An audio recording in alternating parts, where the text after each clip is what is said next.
check.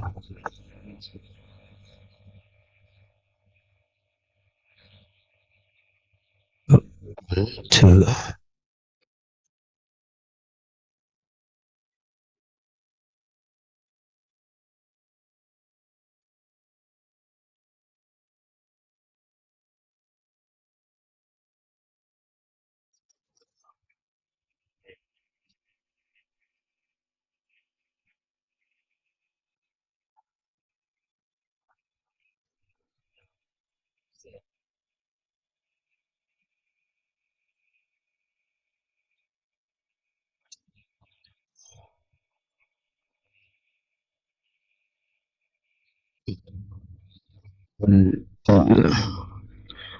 Check.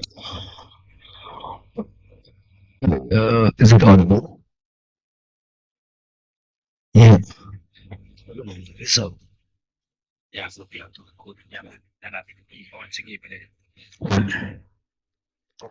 check. Check. All right. Right. Yeah. Yeah. Yeah. Yeah. Yeah. Yeah.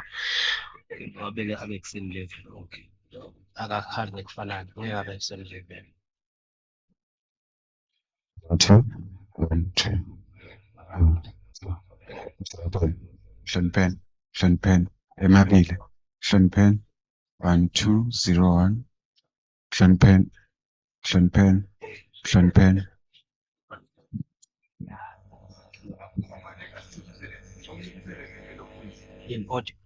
Output job.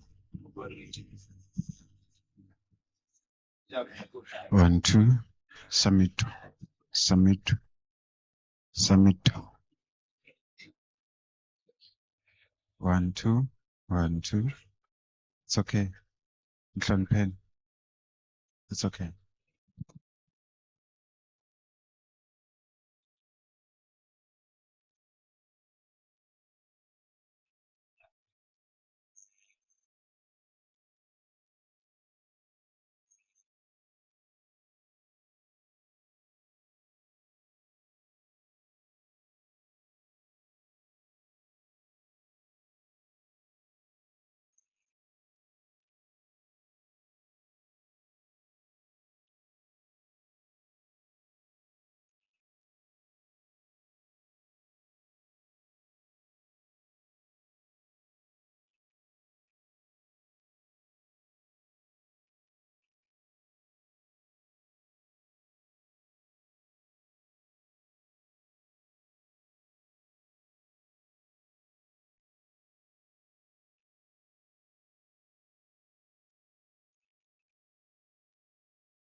Is it some cool?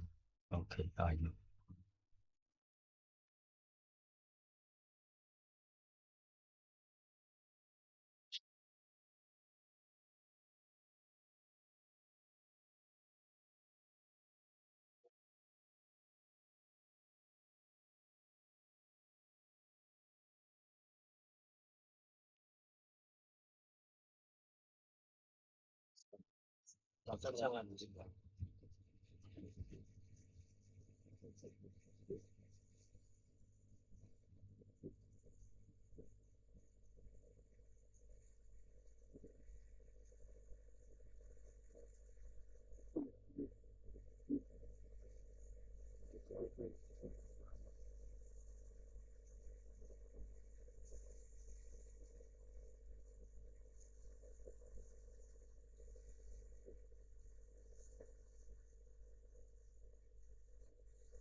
Ladies and gentlemen, may I have your attention, please?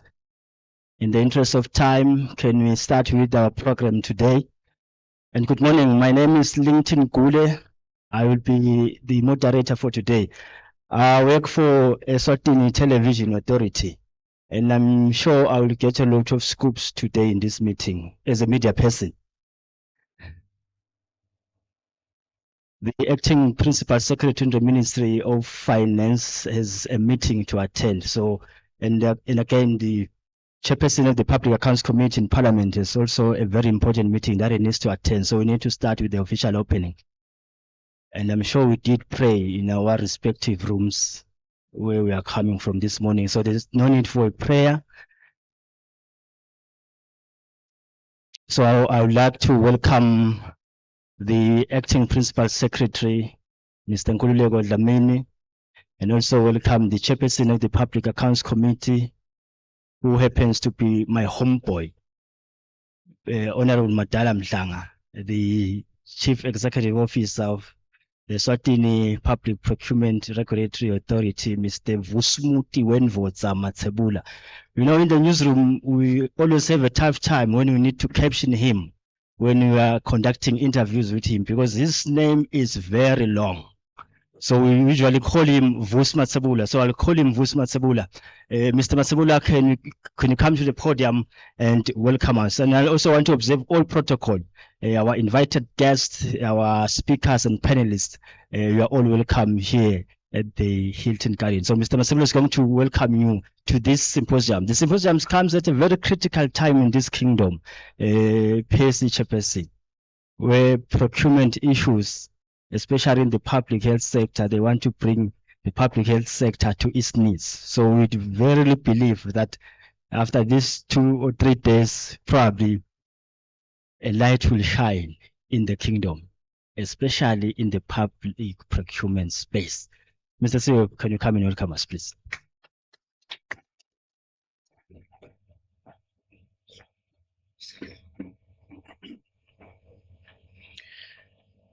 Ladies and gentlemen, good morning.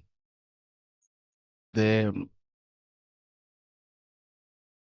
chairperson of the PAC, the representative of the PS in the Ministry of Finance, distinguished speakers, CEOs, controlling officers, heads of departments, all participants, and all protocol observed. Good morning.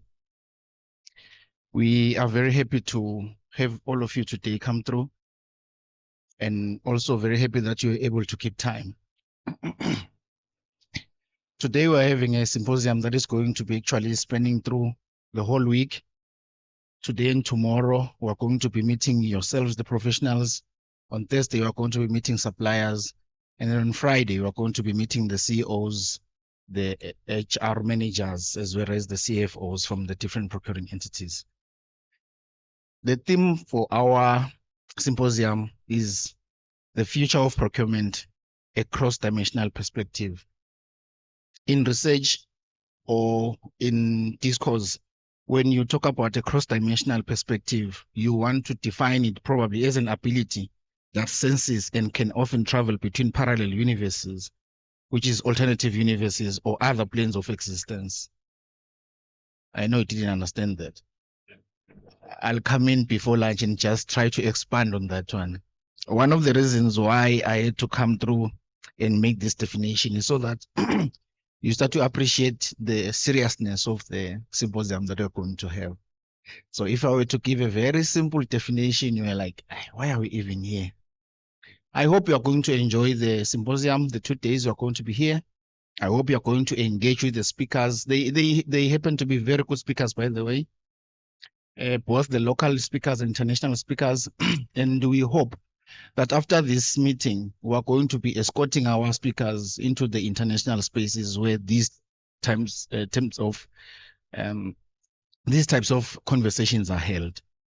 I implore you to please try by all means and interact with the speakers, try and get as much as you can from them, and so that you can go back to our place of work, the procuring entities, and impact the space that we work in. Do have successful conversations, and you are welcome. I was hoping the MC was going to give me another task, but he didn't. So I won't proceed to that one. Thank you.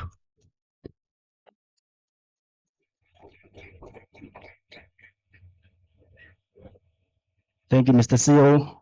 I did that on purpose. You know, I interact with the principal secretaries of different ministries, but I don't get the opportunity to introduce them.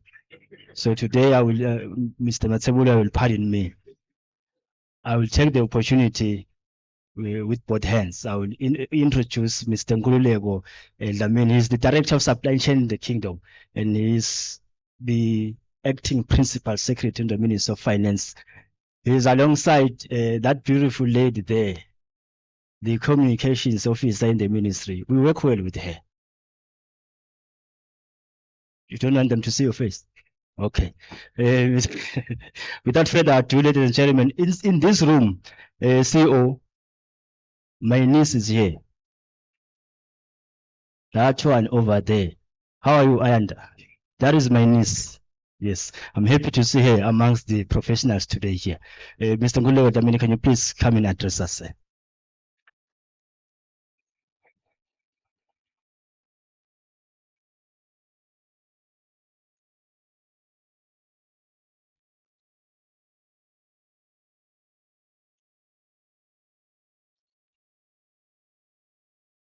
Good morning, all. As I've been introduced, my name is Nkululeko Dlamini. I'm the Director Supply Chain Management in the Ministry of Finance. I'm representing the Principal Secretary in the Ministry. He would have loved to be here, but he couldn't since today clashes with with a cabinet meeting. So he is attending the cabinet meeting. Without wasting time, I'll read his speech. Honorable Chairperson of the Public Accounts Committee, the CEO, Eswatini Public Procurement Regulatory Agency, controlling officers from different procuring entities, directors of the different government institutions, distinguished speakers, moderators and panelists, procurement professionals, members of the media houses, esteemed guests and valued colleagues. It is with great pleasure and a profound sense of responsibility that I stand before you today to welcome you to this significant procurement symposium organized by Eswatini Public Procurement Regulatory Agency. The theme of the gathering is the future of procurement, a cross-dimensional perspective. Resonates deeply with the dynamic landscape of procurement, of public procurement, not only in Eswatini, but across the globe. As we embark on this journey of dialogue and exploration, we must look to the future and embrace a holistic view of procurement that recognizes its strategic significance across all sectors of government, as it is a strategic pillar that underpins the delivery of quality public services.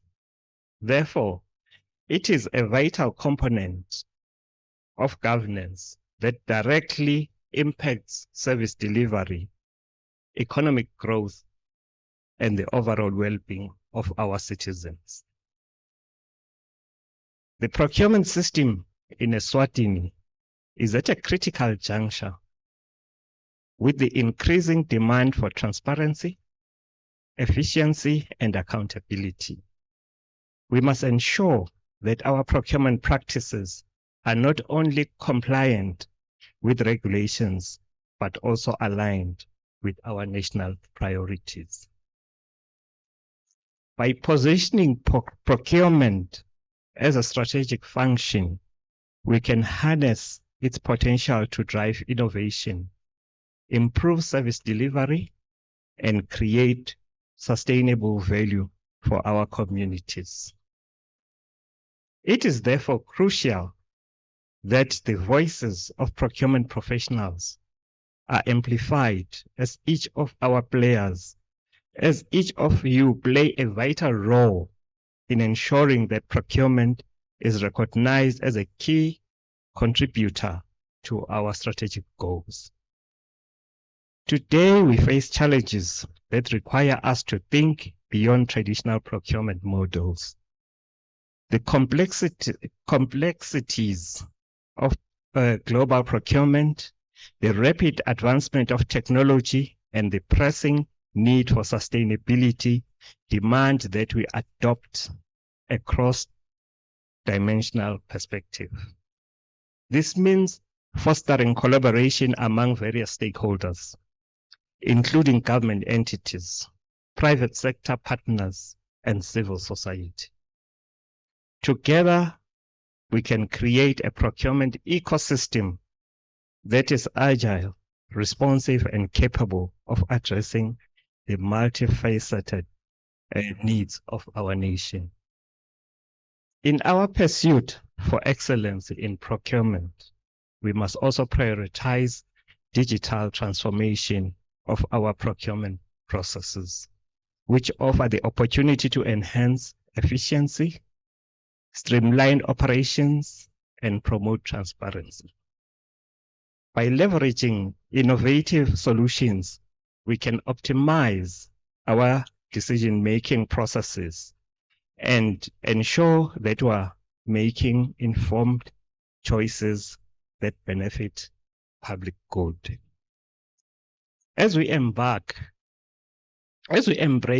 these advancements, we must also remain vigilant about the ethical considerations that come with them, ensuring that our procurement practices uphold the highest standards of integrity.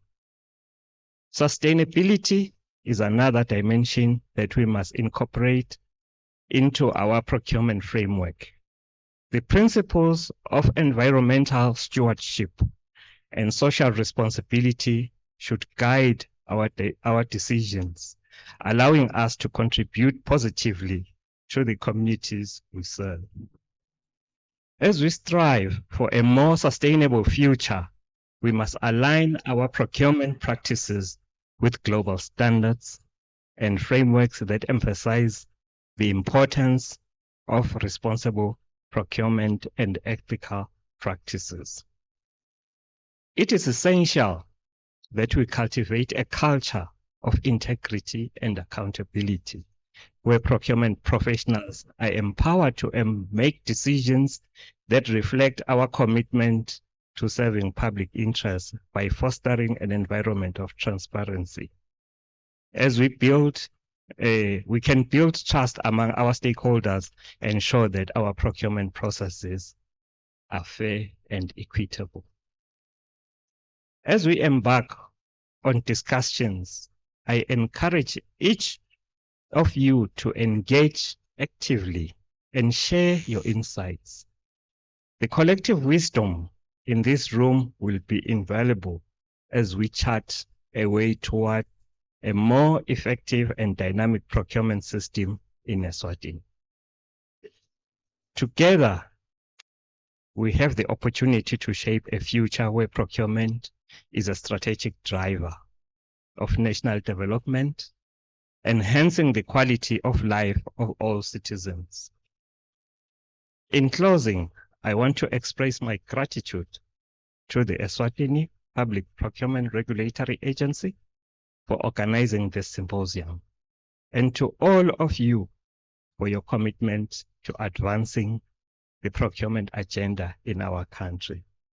Let us work together to realize the full potential of our procurement system and ensure that it serves as a powerful tool for positive change. Siyabonga.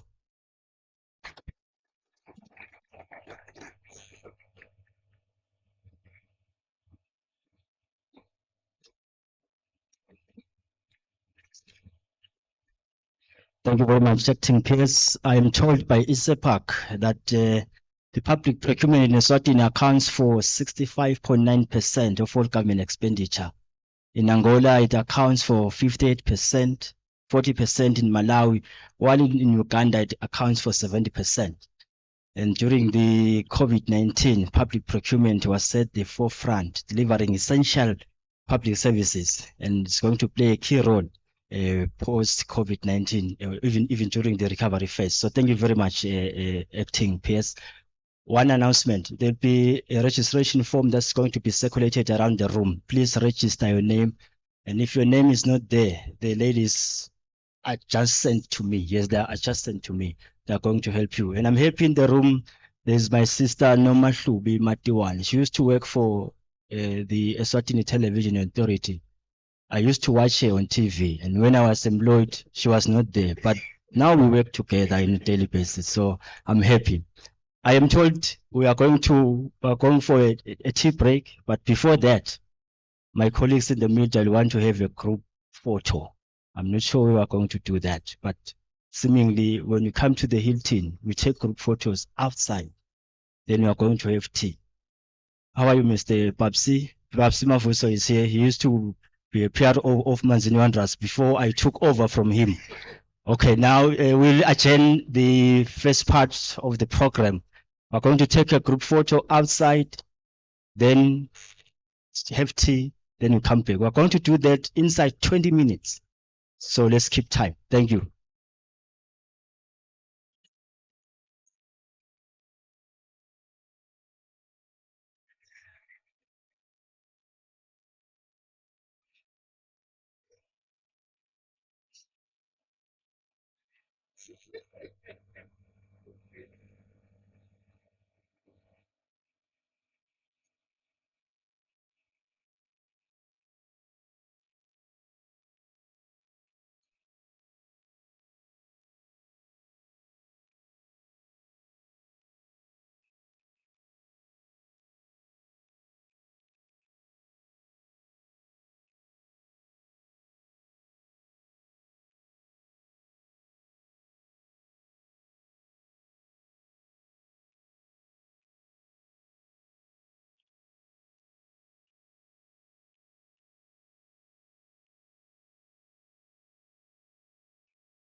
Good morning, colleagues. Please do join us for a group picture. Sebapumile, please do join us. Thank you.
Time up, time up, time up, time up.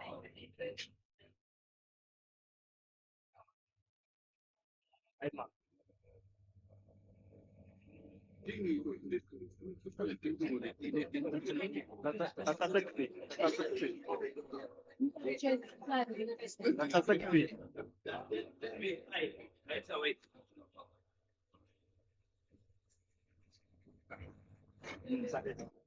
Yes, booyah.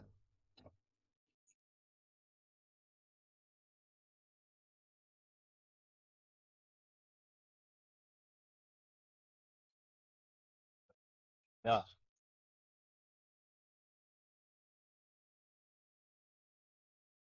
Step one.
Ladies and gentlemen, please can we settle it down? Tea time is over. I'm going to give you another 15 minutes after an hour so we may go and have tea again. It's okay. Those who are outside, can you please come in and settle it down so that we can continue with the program? I am the only one who didn't get the opportunity to have tea, so you will pardon me for asking everyone who is outside to come inside. I know people are catching up. CEO, I heard the conversation. In fact, they were not talking to me. I was not part of the conversation. Somebody was saying she saw their teacher or a manager somewhere here, and she was happy to see them.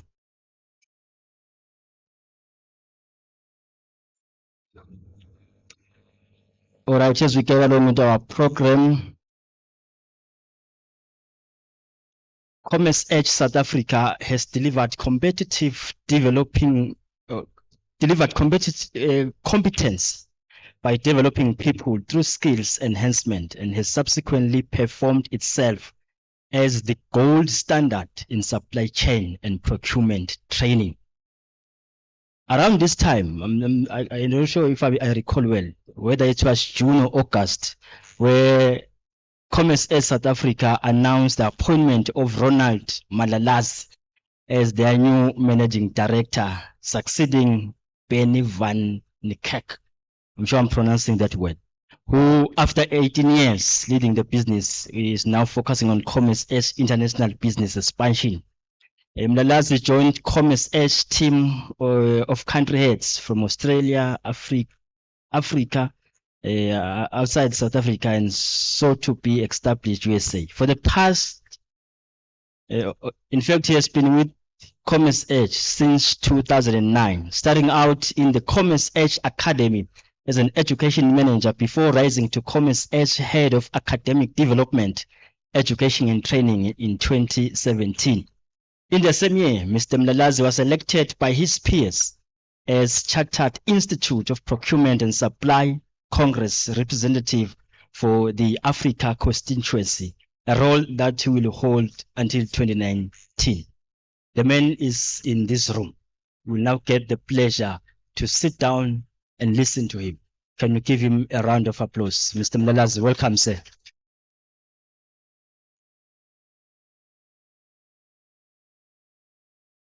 You owe me, by the way.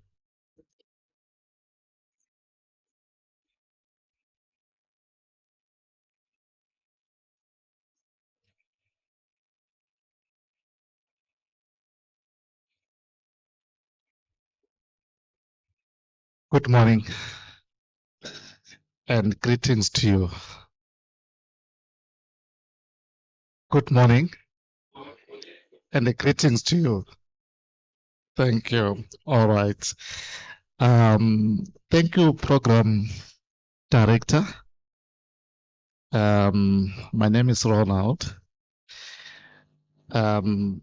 It's a privilege for me to stand here. I don't normally take such opportunities for granted. And also, I know the responsibility that comes with such opportunities. Somebody once said, a failed supply chain costs life, may lead to death to other people.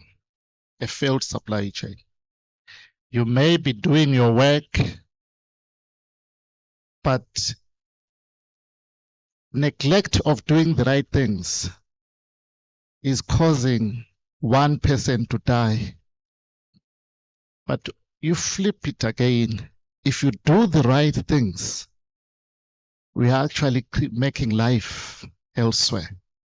So standing in front of procurement people here, I'm here to challenge you that we have a lot to do. Are we together? And also to the Esppra, I think this is a good move to really position procurement as a profession that is attractive for the right reasons. I have to underline this. Procurement profession that is attractive for the right reasons. A lot of people, they come into procurement because they think it's an easy way of making money. And if that's the case, this is not the platform. I just want to get this slide. Okay, all right.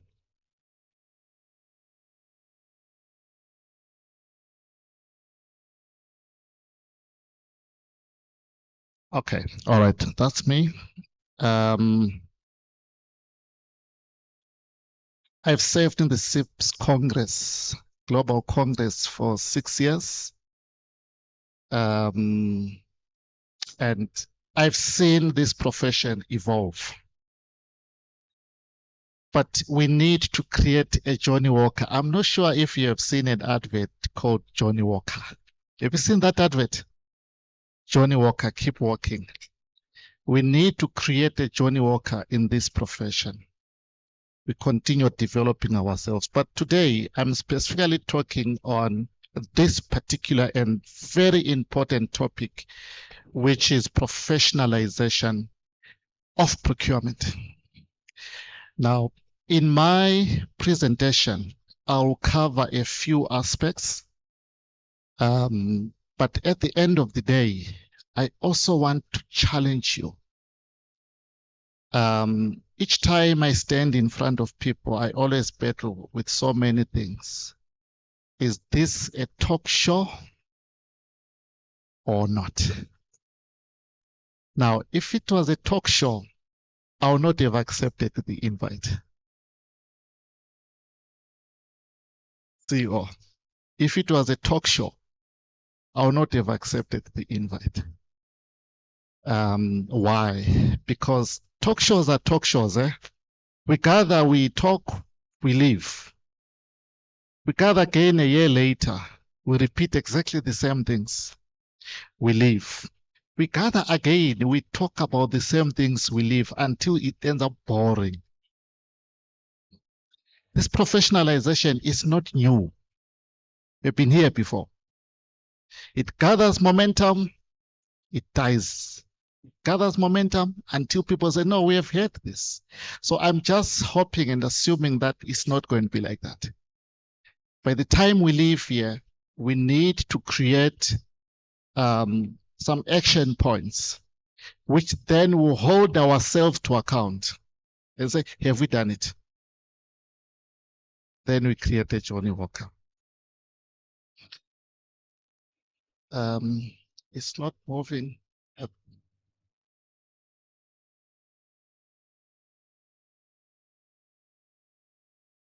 I'll rely with you then. It's not responding this side. Okay, you just move to the next slide again. Just move to the next slide. Okay. Is it fine now? All right, thank you. All right. I just want to give a view. I just want to give a view on what is happening in this space.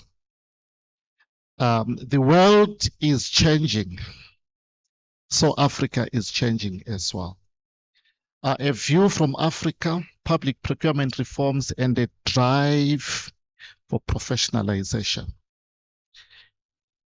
But that drive is motivated by something. If you read there on the screen, according to the African Union, as much as 25% of the GDP of African states is lost to corruption each year. That constitutes about 148 billion US dollars.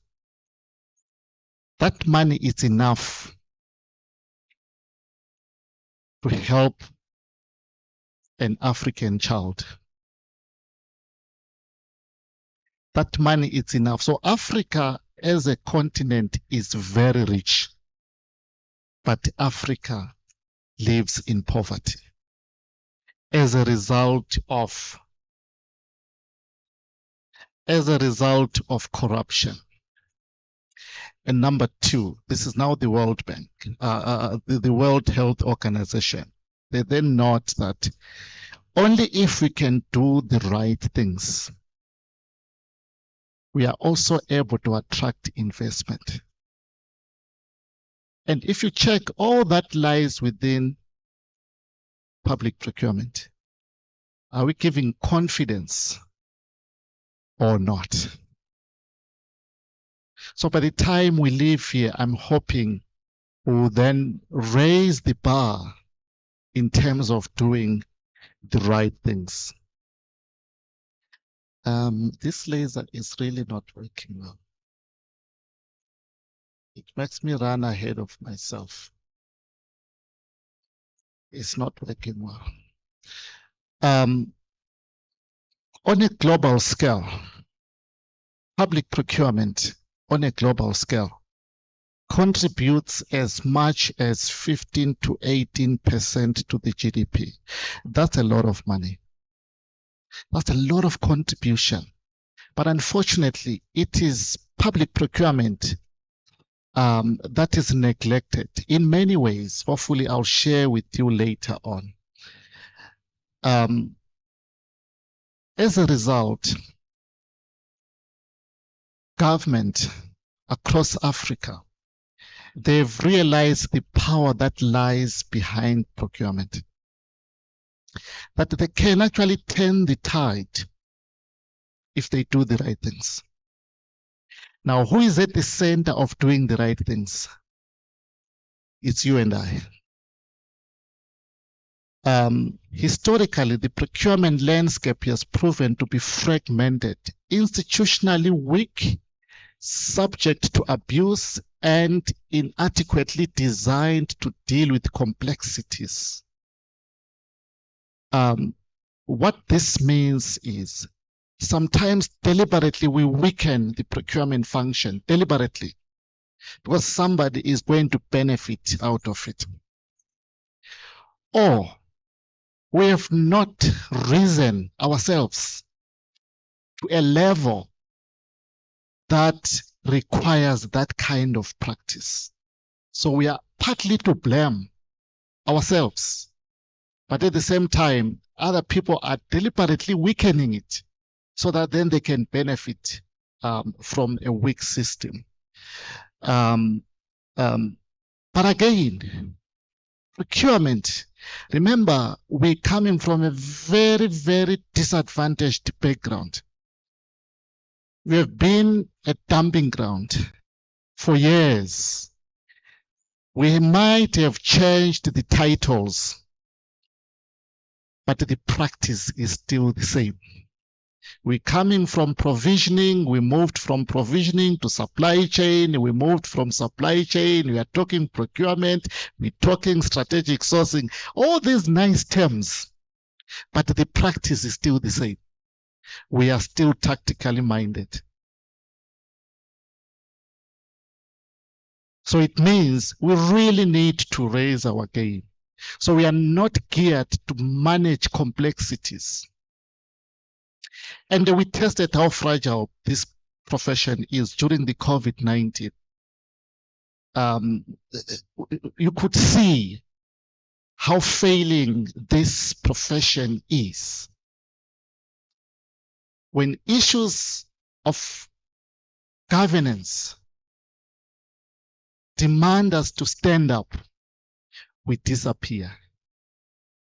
So functionally, we are not there.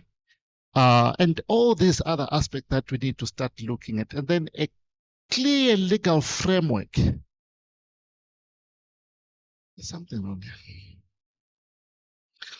here. So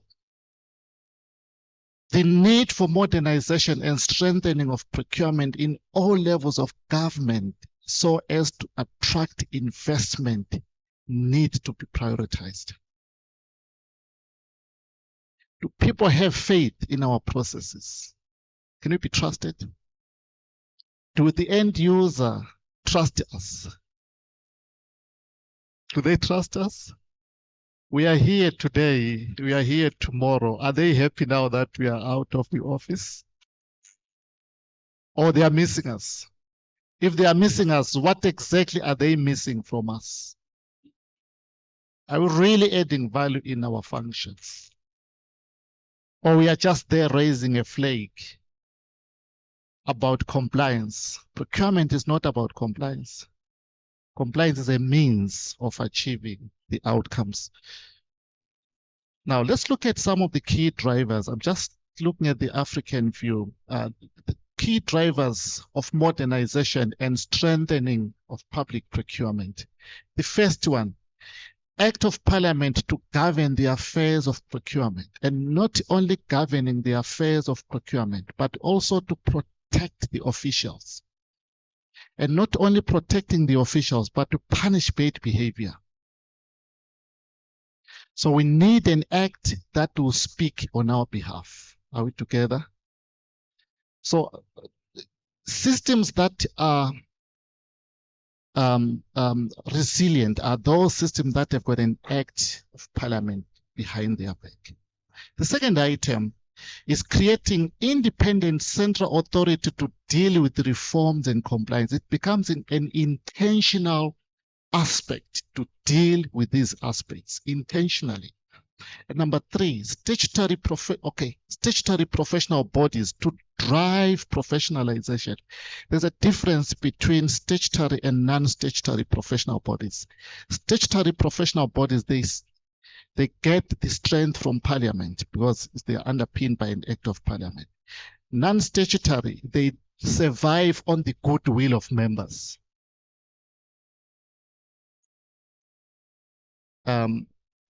The quality of education and training underpins professionalization.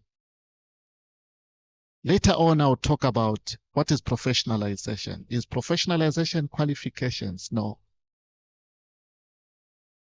A clear legal framework establishing the rules for transparency, efficiency, and mechanisms of enforcement, coupled with an institutional arrangement that assures consistency in policy. So we need to develop a framework, a legal framework that guides the behavior within the procurement space. And also raise the professional profile of procurement from tactical to strategic. Right now, are we attracting talent in procurement, or people find themselves in procurement?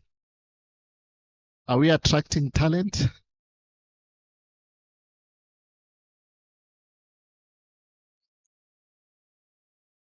Now, let's look at what other African countries are doing. These ones that I'm sharing are the ones that are just on the threshold. They're just on the threshold. And on the threshold in terms of professionalization, but also being supported by an Act of Parliament. We've got Rwanda, the Public Procurement Authority. Okay. We've got Malawi Public Procurement Authority. We've got Botswana Public Procurement Authority. You've got South Africa. It's still very new. It's very interesting. It's still very new. It means they are lagging behind in Africa. Very much. It's a highly developed economy, but when it comes to procurement, far behind. This act was only signed by the president 2 weeks ago, on the 23rd of July. And they're still subject to constitutional contestation.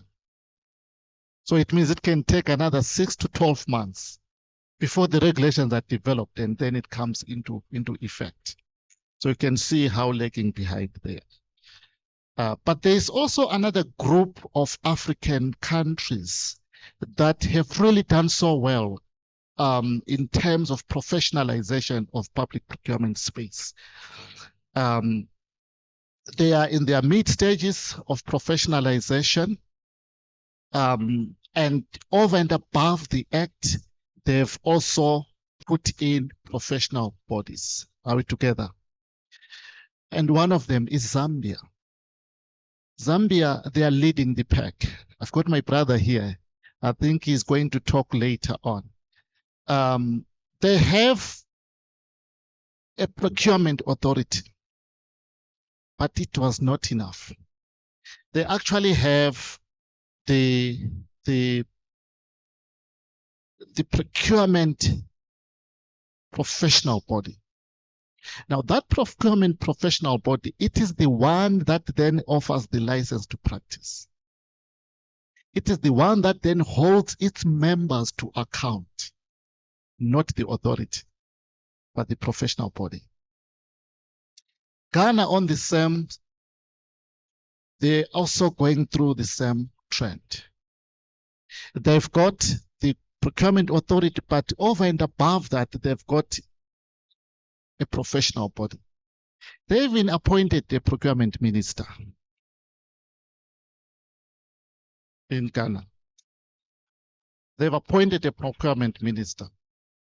So at the moment, they've got an act before Parliament right now as we speak.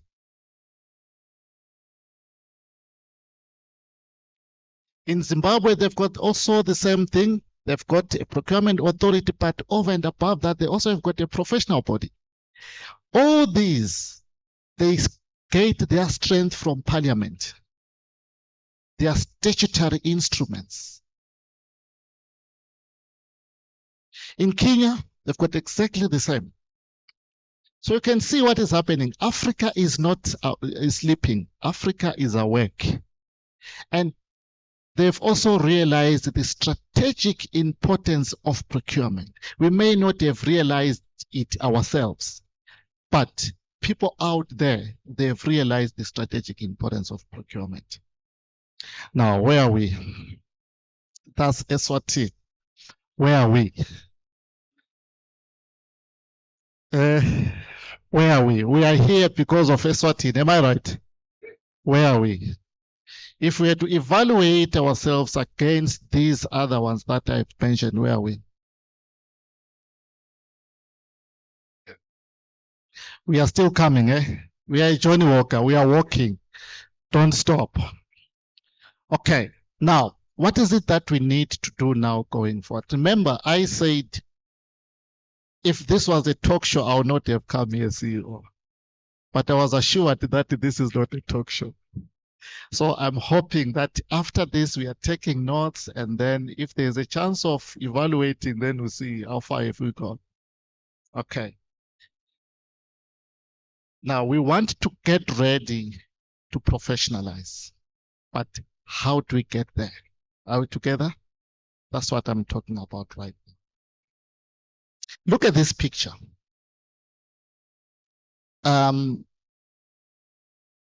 Would you hire this person to come and fix your electricity? What's the problem?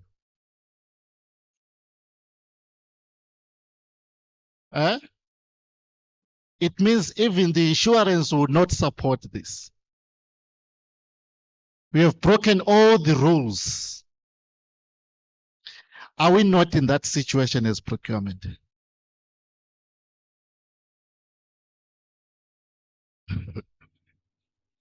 Are we not in that situation? I think my program director said procurement here in Eswatini is responsible for about 60, you said 58 or 64% of the expenditure. How much?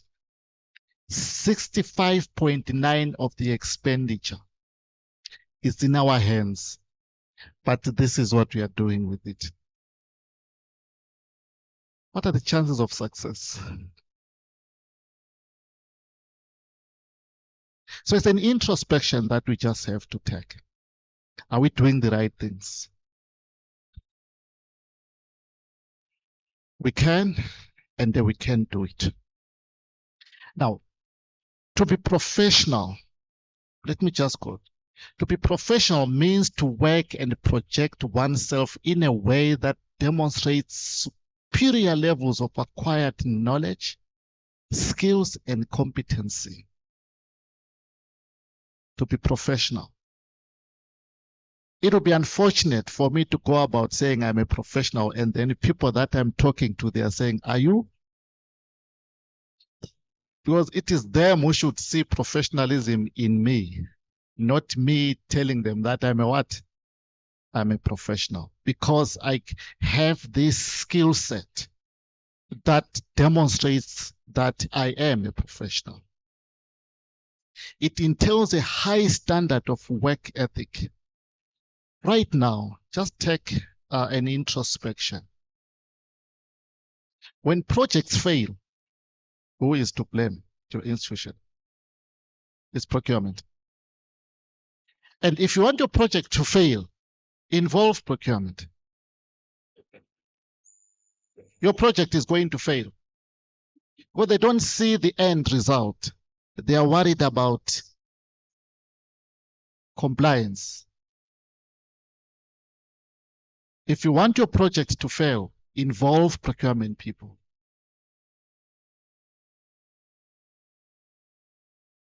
When things are done right and projects are successful, who gets the accolades? It's them. It's not procurement people. So we need to turn this around. Professionalization of the public service is mandated by the Constitution, relevant legislation, and various policies.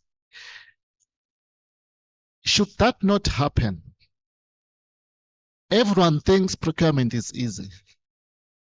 Everyone thinks procurement is like going to Pick and Pay, get a trolley, move around the aisles, the stuff in the trolley, get it to the till, pick one item, pay, leave the rest behind. That's how easy it is. So when people talk procurement, they think, wow, what's complicated about that? What skill are you looking for? Because we can all do it. We do it anyway. So does that make us professional enough? The National Development Plan, this is just referencing, furthermore recommends that careers in the public service should be deemed as careers of choice. Is procurement a career of choice at the moment? I don't think so. Because we've got the bad publicity. You listen to news, failed projects, they talk about procurement. If there's any corrupt activities, they talk about procurement. And procurement professionals, they keep quiet about it. It means they actually agree with the statements. It emphasizes on building strong leadership, capable employees in order to implement government plans. We have it. We can do it. But we just need to turn it around. It's a busy slide, but it's very important because it creates that framework that we need to professionalize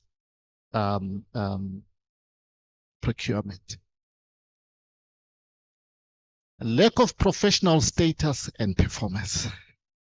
Where are we right now? If we were to check, are you on the left side or we are on the right side?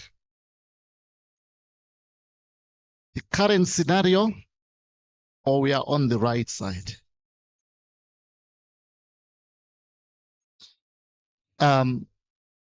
Public procurement is a key enabler for service delivery. There's no doubt about it. When Joe Biden became the President of the United States of America, it was right in the midst of COVID-19. His maiden speech was, we are going to survive only if supply chain does its work. That was his maiden speech. They were at the point of rolling out the vaccines. And the success of the vaccination project hinged on supply chain. And the Prime Minister of Britain, Sunak, also came into office at the height of COVID as well. His maiden speech was a carbon copy of Joe Biden. So we are there in terms of people realizing our importance. Are we together? But we have not proven enough to justify. It's because we are still stuck on the left side. The current scenario, you read it clockwise, 1, 2, 3, 4, 5, lack of professional status and performance. Number 1, there are no barriers to entry. Anyone wakes up every morning can actually take up a position in procurement. If I were to ask you,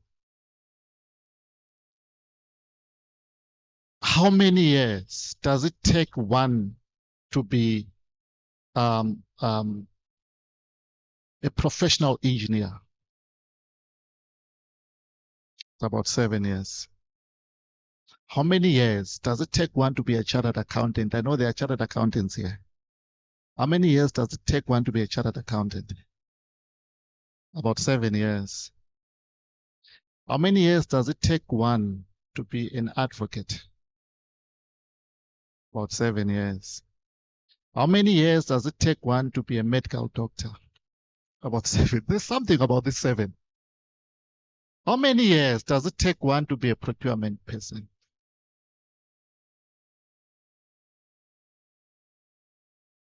How many years?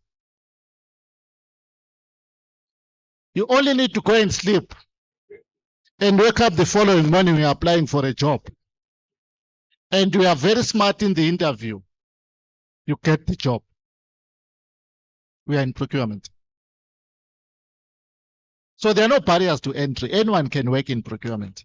So what's special about it? Okay. Number 2, procurement positions do not require relevant qualifications at all. We have a job description. When it comes to qualifications, we talk about engineering, we talk about law, we talk about, then we say procurement added advantage. It's supposed to be the other way around. That's the current scenario. Just check the job description, the job adverts that are out there. Just check when the description is fine, the job content is fine, but when it comes to qualifications, then there's a big problem. Number 3, anyone can work in procurement. Anyone can work in procurement. You have a procurement qualification, we don't recognize it because anyone can work in procurement. As simple as that.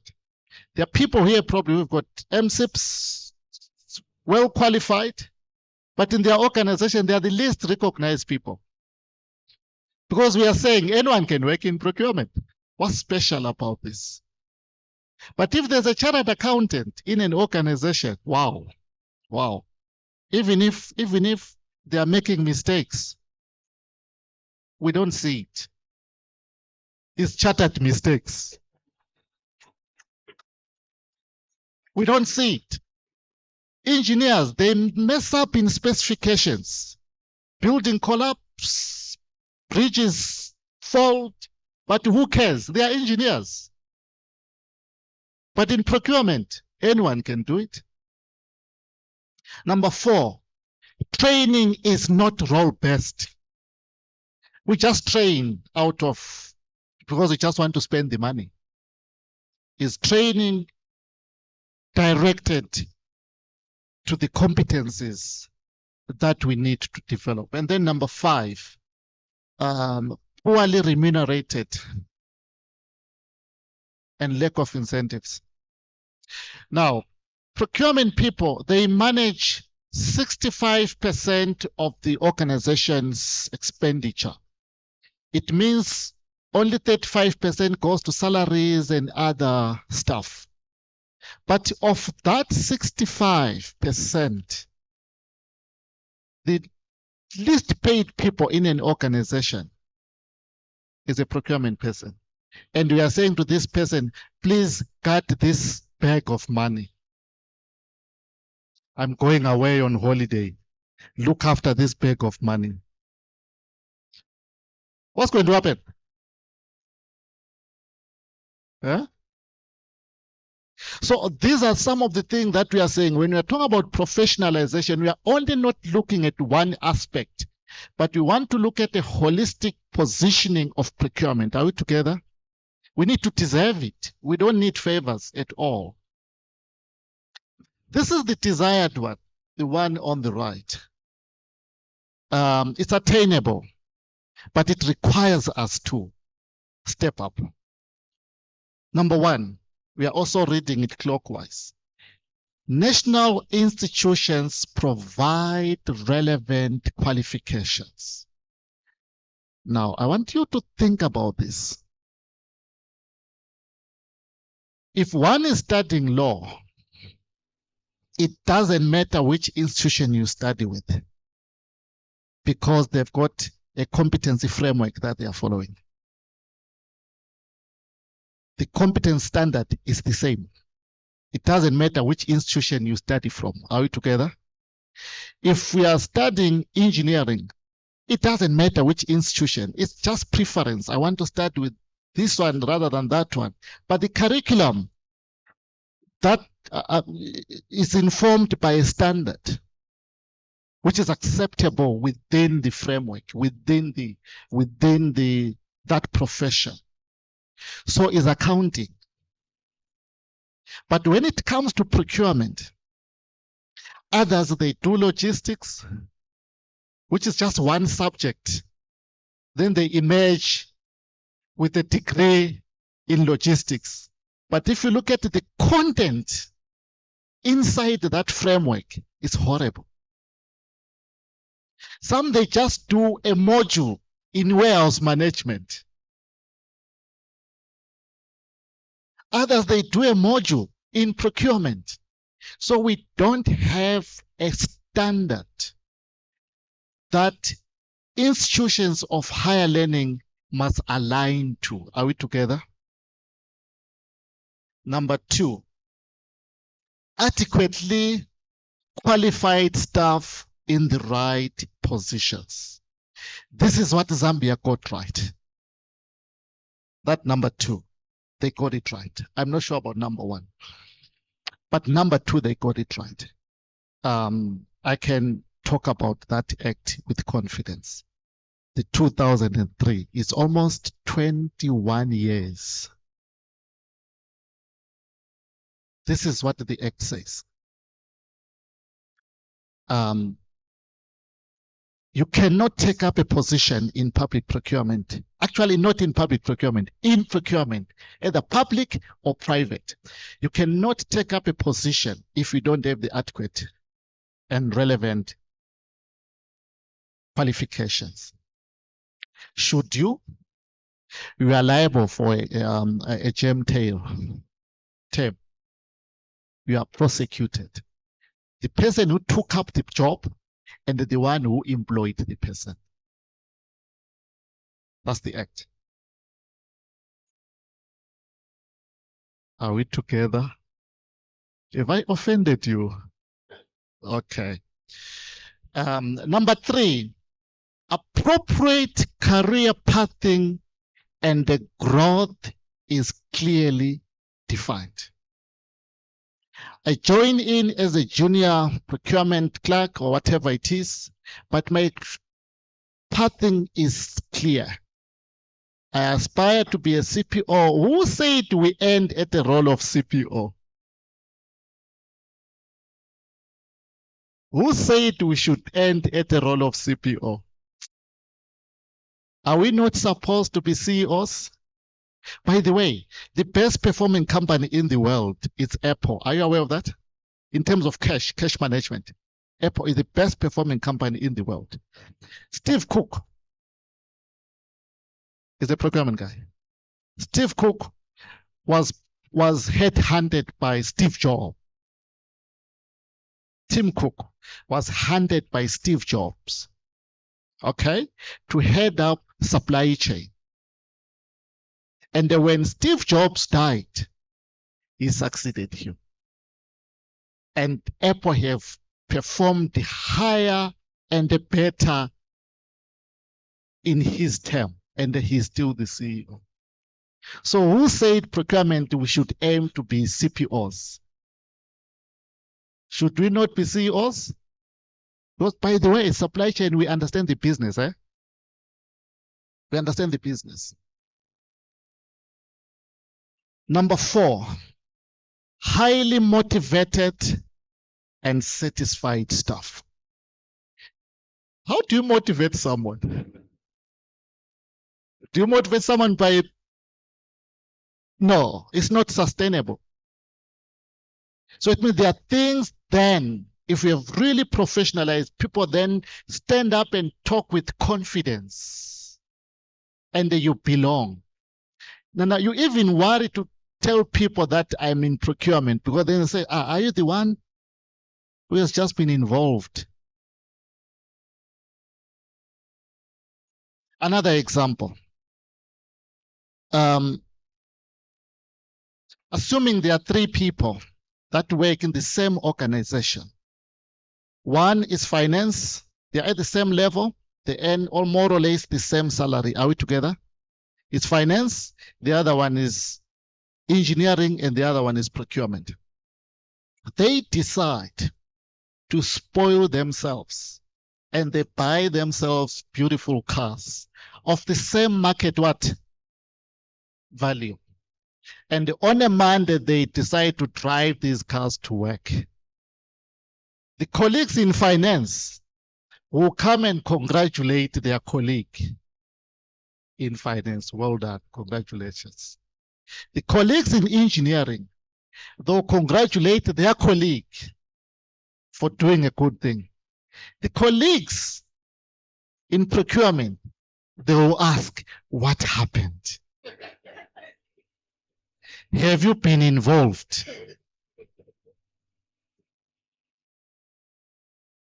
Because no one believes that procurement can do the right things. Are we together? I'm here standing here. I'm one person who really commits that procurement people are not corrupt. It is those that are in procurement for wrong reasons who are not corrupt. So by professionalizing, we are able to flush them out, and they will remain with ethical individuals in procurement. Are you the one? Are you the one who's going to be flushed out? Because professionalization, it's a system rather than just a qualification. Then number 5, attract right officials, retain, protect, and enhance. You continue with your CPDs, which is your continuing professional development, and you can even undertake your ethics test. I think SIPs, they are very good at that. You undertake your ethics test, and that is a holistic check in terms of, are you doing the right things? But probably there's still more that maybe SIPs needs to do. This is the framework.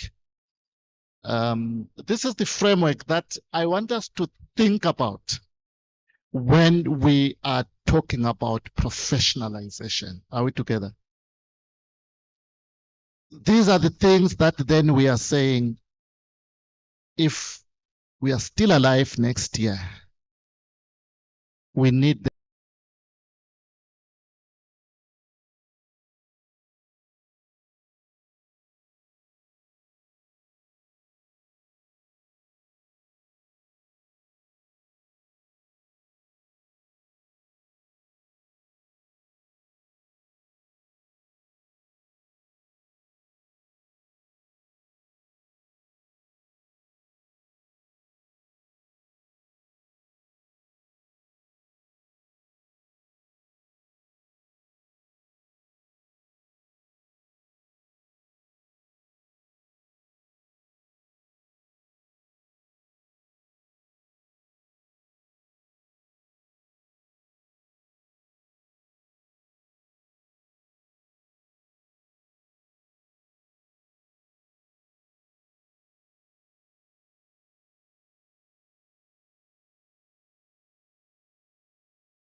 shape human behavior.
Number 3, credible and accredited academic and professional qualifications. There's a difference between academic and professional qualifications. Professional qualifications, they teach you to think, and it ends there. I said academic qualifications. Academic qualifications is theoretical. It teaches you to cram. You can't do the work, but you've got your degree, but you can't do the work. Professional qualifications, or the other, is practical. It's job specific. Are we together? So I'm not promoting one at the expense of the other. You need both. You need to understand what is happening in the world of academic, but you also need to understand what is happening in the world of professionalism. The last one, continuing professional development. It's a Johnny Walker. Solutions of yesterday are not solutions of today, and they will never be solutions of tomorrow. Some procurement strategies that were effective pre-COVID, they cannot be applied today. Particularly the colleagues in the public sector, the citizens are expecting so much from us. Are we developing procurement strategies that are responsive? Or we are just using 2 types of procurement? There are only 2 procurement methods that probably most of us have limited ourselves to, which is competitive tendering and the quotation system. Only 2. There are more than 20 procurement methods that are out there that you can start applying, that then helps us now to respond quicker. And one of them is your framework agreements, your panels, your triple Ps. How are we implementing these? How are we leading as procurement? This event here, if you belong to a professional body, it contributes to your CPDs. Are we together? Continue developing. I've been keeping my CPDs myself consistently for more than 25 years. Am I giving away my age? Consistently, every year. I've been a SIPS member for 25 years. Consistently. It was a manual process. I'll fill up my card, get my passport, put it on the post. It goes to UK. It takes 4 weeks. It comes back. They stamp my passport. They stamp my card. They confirm my hours and stuff like that. This is long back, eh? Now it's very easy. Very easy. Continue developing yourself, but also keep abreast. Are we together? Keep abreast. All right, I think I've come to the end. How to get there? Relevant qualifications in public procurement. We can look at universities. There could be certificates, diplomas, and degrees. Are we together? And also, you've got professional bodies like your Chartered Institute of Procurement and Supply. Then you've got what you call accredited occupational qualification. Could be learnerships or whatever it is, or those credentialing that I was talking about. Okay. You may also want to recognize through what you call RPL, recognition of prior learning. There are colleagues who have been in this environment for years, but they don't have a formal qualification, but they can do the work. So we need to recognize that. So there are many ways of reaching our ultimate goal. All we need is a framework that we need to put in place. And I'm hoping that framework will create a roadmap for us. My pointer is tired, I think. Okay, that's the end. Thank you so much. It's a Johnny Walker. Keep walking.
Morning, Ninjani.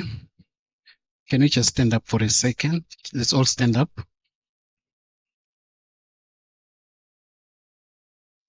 Thank you. Please sit down.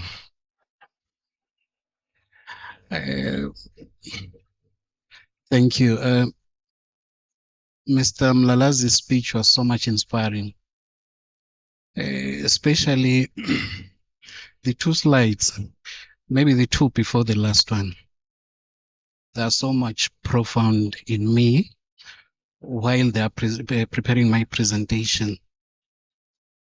I found them so much profound, especially the journey for professionalization. Our country has been into this for a journey for quite some time.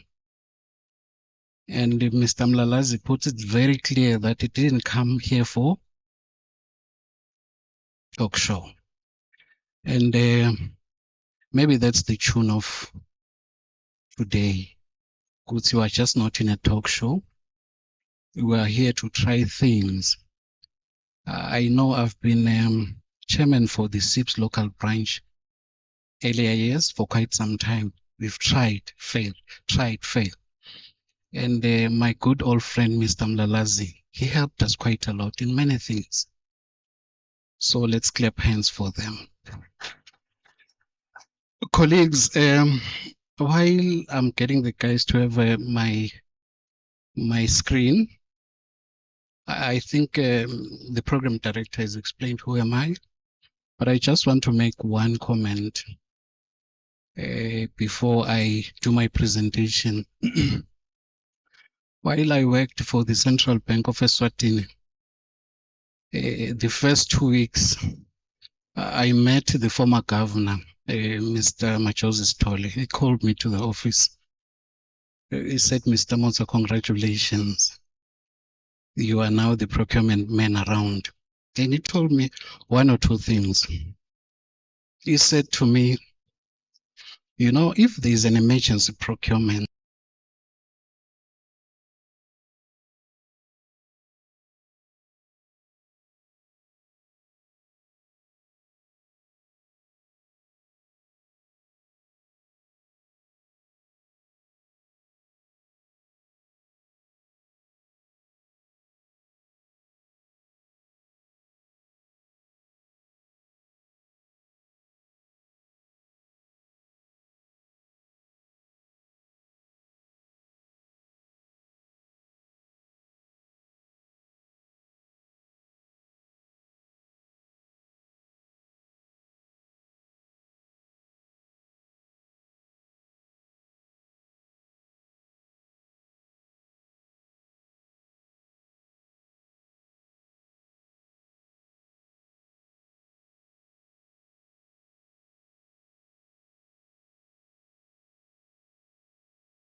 right, before you try to move to the desired state, it is important that you move to the desired state.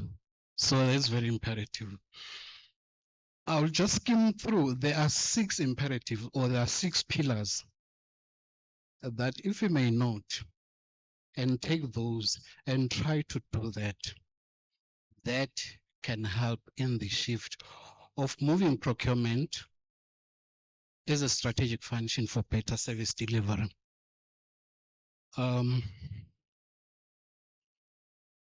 Okay, this is gonna be my presentation outline. I'll be very fast. Don't worry about the 10, but I'll be very quick. But I want to start with first one, the introduction. I ended up getting it right. I don't know how. Yeah, I want to start with this. The evolution of procurement, quickly. Procurement is over 150 years old. If we start, where is the pointer put? Is it this one? With the arrow? No, I mean the laser. Is it? There's nothing. Okay, fine. So procurement started from the 1870s. It was mostly the clerical function. 1870s to World War I, it was mainly clerical. And it went operational between World War I to World War II. On this other side, it went operational, raw materials, assembly line, and stuff like that. Then 1950s to the 1990s, procurement became managerial, established process, there was training, education, contract quality, and a bit of some strategic sourcing then started. But that was obviously in the 80s and the 90s. And then late 90s to 2014, the CPO's agenda was process automation, spend under management, strategic value. That was between the 90s and 2014. 2015, the agenda changed. There was collaboration and connectivity, sourcing to cycle on automation and innovation. There is a component that is not here because COVID changed the ball game a bit. 2022 to 2023, something came in, more machine learning, artificial intelligence, that came around about 2022, 2023. So basically that's where we're going. So that's just an overview of a procurement, where we come from. So you can see that our great-great-grandfathers were procurement people, but it was clerical then. Now it is strategic. I want us to zoom a bit to the supply chain jigsaw. My brother, please help me. I always have a problem. Just pour some water for me there. Yeah. So I want us to go to the supply jigsaw and see how supply chain or how procurement fits within the supply chain. So we are doing transportation, demand planning, supply management, importation, there is procurement, there is contract management, logistics, and fulfillment. This is who we are. So if you talk of procurement, if you talk of supply chain, this is who we are. Thank you.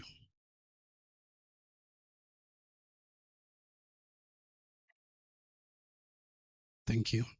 So basically procurement today, we're going to zoom better into procurement, but this is everything. I think Mr. Mlalazi explained everything, that we are supply chain people. So now, oh gosh, can you see this? You can? Okay. Now, okay, let me get back to my topic. Colleagues, is not cut and paste. This thing is a journey. I think Mr. Mlalazi explained it. So I'm going to go to these 6 pillars that I think are so imperative for positioning procurement as a strategic function. It's not copy and paste. It takes time.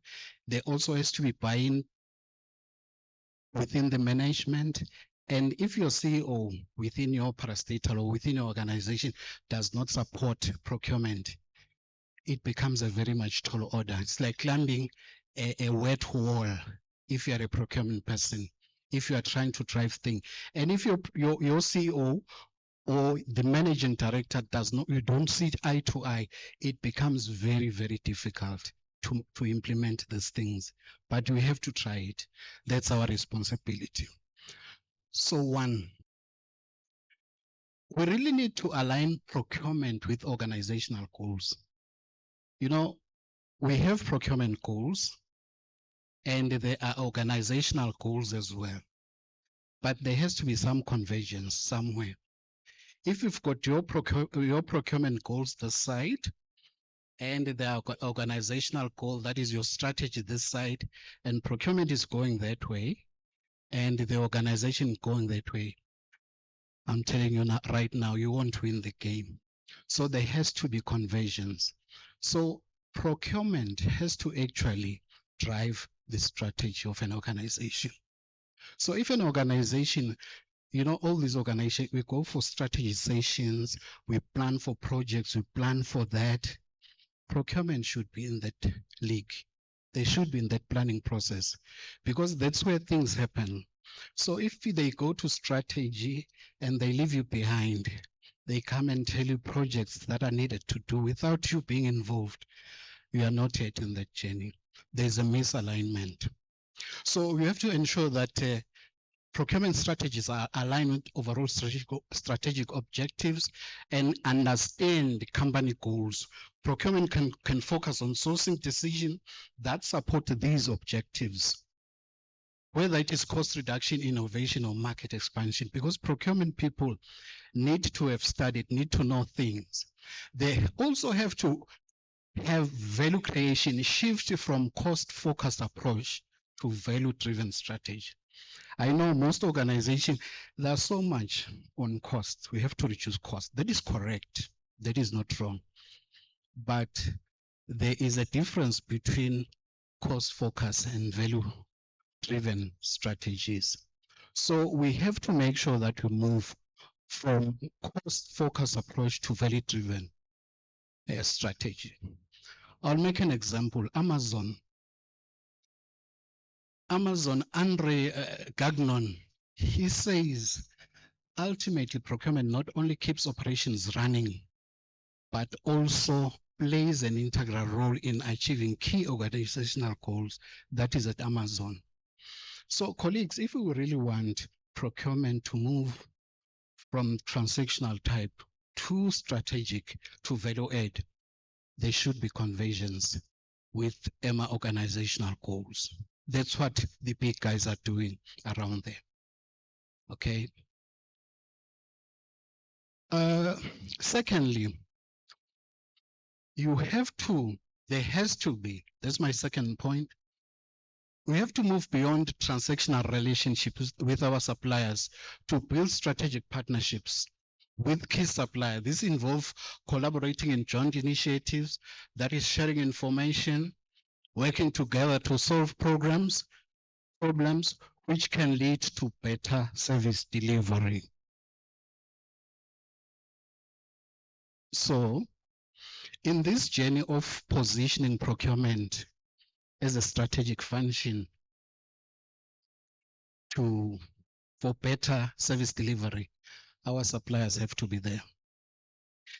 You also have to implement robust supplier performance management practices, regular assess suppliers, performance against agreed upon metrics, and working with suppliers to address any issues and ensuring excellent expectations. You know, our guys here at Toyota, that's why I think if you could go outside here, I think the majority of the vehicles here are Toyota cars. But Jami Bonini, the president of Toyota Production System Center, says that if you are going to run a real tight just-in-time system, you have to have expertise as well as trusting relationships to go into a supplier and help out if there is a problem. Can we do that? I'm not sure, in the local space. But those guys, if there's a problem within the supply chain or within the value chain, they'll go to the supplier and help that supplier, who is this Toyota, and help if there are bottlenecks in the problem. And that costs money, by the way. It's not that they go there, but they go there, there's budget for that, to go and help the supplier. Because if they miss the deadline, it's a problem. In 2023, Toyota globally sold about 11.2 million vehicles globally. And they are increasing year on year, 7%. In other words, in 2024, Toyota is going to be selling over 12 million vehicles globally. So what is the secret? That's the secret. They go to the supplier and help the supplier. I'm not sure if we are yet there here in the local space. So they help with the technical skills to solve the problem. So he says we don't walk in and call what is their audit recovery plans, like what is your PCM plans? If your plant shuts down, you remember Toyota last year, was it 2022? They had floods in Durban. Who recalls that? We all do. So most companies had ordered these Toyota vehicles, and there was a flood. They could not deliver.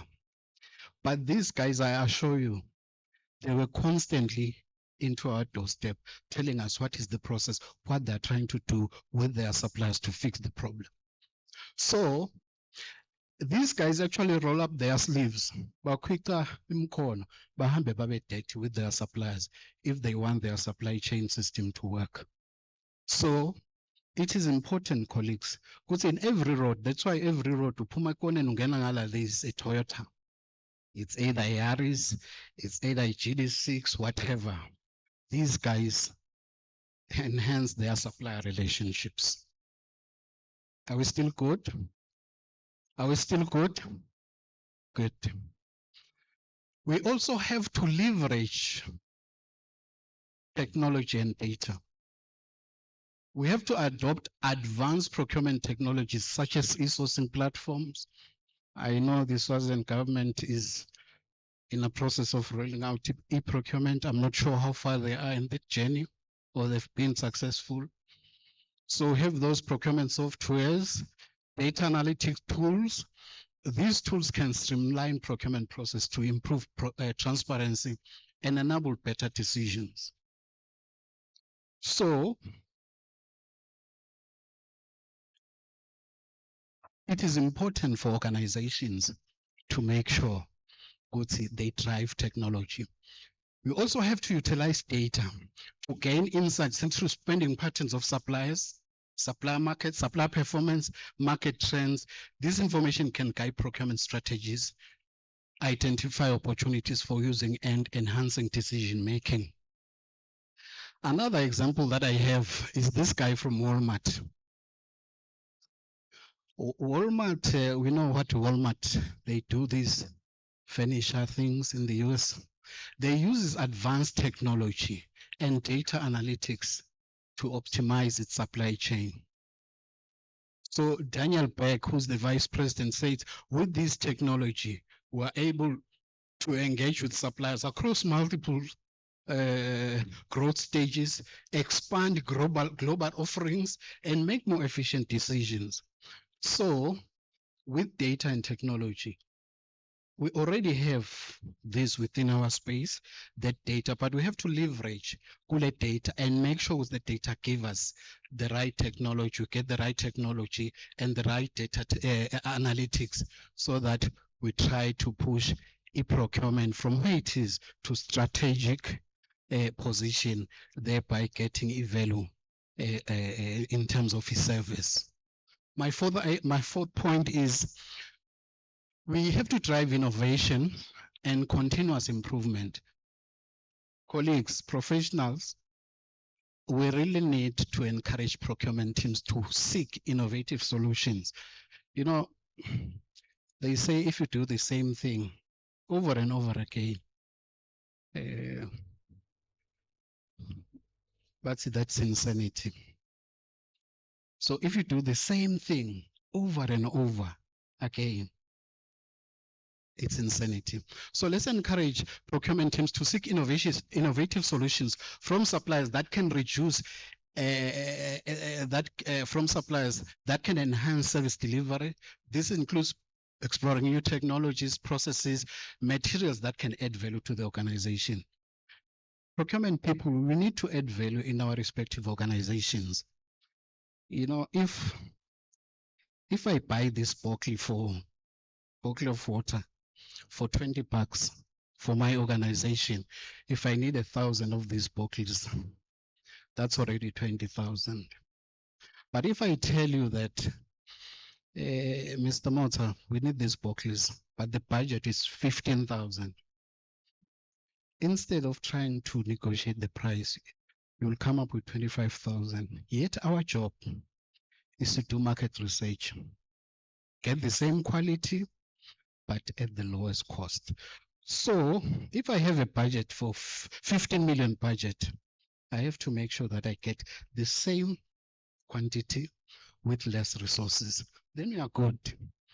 But if you want more resources to get more quantity, you are not good.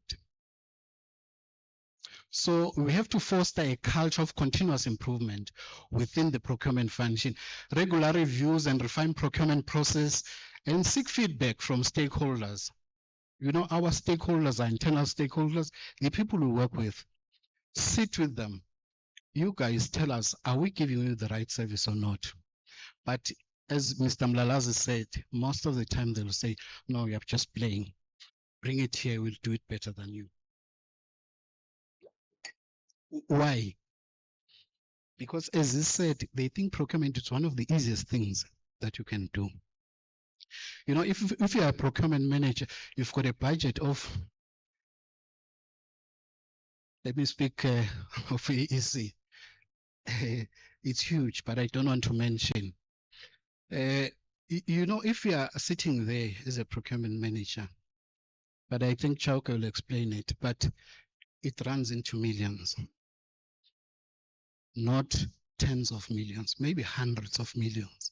That's the annual budget. I mean, I'm talking about CapEx. So what that man needs to do, he needs to suppress the budget. I mean, if there's a 500 million budget, if you're a procurement person, then you go out there and source stuff, everything for 500,000 or for 500 million, done, dusted. That's good. But for me, that's not good enough. You know, you have to go out there with your 500,000 budget, 500 million budget, and come back to me with 300 million spend, getting everything. Then you are sharp. Then your CEO can give you a bonus of the savings. Or they don't. They have to. I mean, once we get to the January, Mr. Mlalazi explained, that has to be part and parcel of it. So, colleagues here, moving on, I have a case study as well here. I don't own BMW. I don't own one, and I'm not advocating for them. But look at the stats. Driving innovation and continuous improvement. BMW indeed serves as a sole model, demonstrating how strategic procurement can drive innovation, sustainability, and business success. You can get this information from Veridion Business Intelligence. It's, you know, in 2023, BMW achieved its highest operating results, 18.4 billion euros. In local language, that's about 370 billion. That's what these guys achieved through innovation, sustainability, and business success. So if you drive innovation and continuous improvement, procurement easily helps in the bottom line. Look at the sales. Sales increased by 6% compared to 2022. 18.4 billion. That's just information. So these guys are serious. So if we have to drive innovation, you know, the role of procurement, it's beyond, you know, I once interviewed one lady. I hope he's not here. She worked for government. And when I interviewed, we just said to her, can you please just give us in the procurement cycle, just 3 steps, 3. She literally failed to give just three of the processes of the procurement processes. And can you take that somebody and think she can add value to your organization? Absolutely no. What Mr. Mlalas is saying, colleagues, let's go out there and study. Let's research. Let's know our game. Let's play our game. I mean, if you know your game, nobody can trick you. So we supply chain people, look at what we can do. We can increase sales of an organization if we do the right things. That's our job. That's what BMW did. You can get that information from Veridion and Angezia, Nova. That's where the data comes from. Managing risk and ensuring compliance. Risk management, colleagues, it's key if you want to move procurement from down there to strategic for add value. You have to develop comprehensive risk management strategies. Develop them, identify and mitigate potential risk in the supply chain. This includes assessing supplier risks and ensuring compliance with regulations and having contingency plans. Contingency plans. Having contingency plans in place. What if this fails? What is the next step? If this fails, what are we going to do? You know, I work for the utility, and I happen to sit in the tender board. You know, when these engineers comes with their request and thinking, maybe they come with a solo request from somebody, but what if, the question is, what if that particular supplier of yours fails? What is the next? Delayed projects, delayed everything. And that's why they will say procurement is the problem, because you don't do your risk assessment. So you have to ensure that procurement practices adhere to legal, ethical. I think Dr. Easy there will be glad to know that ethical procurement is important and regulatory standards. This helps in avoiding potential legal issues and maintaining organizations' reputation. Because if we are doing a project, we're putting a line from here to Peaks Peak, that is massive. I mean, 100-kilometer line could cost billions. And if there's disruption in procurement with regards to that, there's disaster. Parliamentarians will make a lot of noise. Boba Bemadala will call us to the basic, grill us for these expenditures, you know, but that's what it is. But it is important for us as professionals to do your risk assessment. Make sure that you do your risk assessment. I'm about to finish, colleagues. Either not to say it, by performing risk assessment to find out any supply chain weaknesses, working with important suppliers, to comprehend their resilience method, and diversifying suppliers to reduce reliance on single source. You can create backup plans for sourcing interruptions. Who can relate to this? That's what you are. You are a procurement person. Just look at this picture. How do you explain this? If you've got one single source supply, this is your container stuck in the Antarctic with your equipment.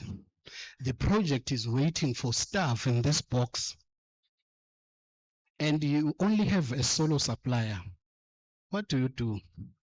Should your CO fire you? What do you do to CO? Go and get it. I think so. Go and get it. But think of the time that you'll try to recover this. By the way, you can't recover this. This is just waste. You can't recover this. But if you've got options, that's why in my previous slide here, this guy is saying reduce reliance on single source. You have to. So if you want to make sure that you manage your risk and ensure compliance.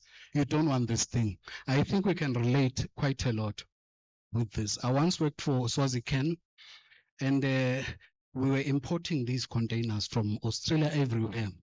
And then this ship sank with all our containers. You know what happened? It was disaster. We had to stop production that year and send people home because it was this situation. So that's how serious the situation can be, colleagues. My final point is enhancing communication and collaboration. Make sure that you actively engage stakeholders with internal stakeholders to understand their needs and expectations. This collaboration ensures that procurement strategies are aligned with the requirements of different departments and contributes to better service delivery. Cross-functional teams work closely with other functions such as finance, logistics, operations. Because, by the way, procurement work across the organization, so we have to make sure that you create cross-functional teams. I like this old man. Scholars here will agree with me that this old man, he passed on 2005. He was born 1909, and he lived a century. But we still live. He's called the father of management. We still live according to some of his principles. He says here, the most important thing in communication is hearing what isn't said. So it is hearing what is not said. So the old man is saying that you have to read in between the lines. You have to look at language, how people react when you speak to them. You have to look at the tone, voice tone. And in procurement, this is exactly what happens. Because in procurement, you come and explain things. Why am I moving?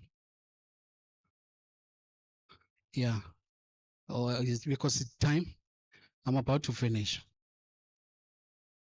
It is important that we communicate our state within our stakeholders, and that's where we will win. My last slide, colleagues. Positioning procurement as a strategic function for better service delivery involves these six things that I've just mentioned: aligning procurement with organizational goals, enhancing supplier relationship, leveraging technology, drive innovation, mitigate risk, and foster effective communication. By adopting these strategies, procurement can contribute to improve service delivery, support businesses, goals and objectives, and drives overall organizational goals. Thank you very much. I hope you can relate with this last slide. Sorry. This last slide. Keep calm and call the supply chain guys. Always in our organization, there's turmoil. There's a problem. If you work in procurement, there's always trouble. But if there is trouble, then your CEO or your manager says, don't worry, keep calm, call the supply chain guy. Then we're on the right footing. We are doing it right. Thank you very much.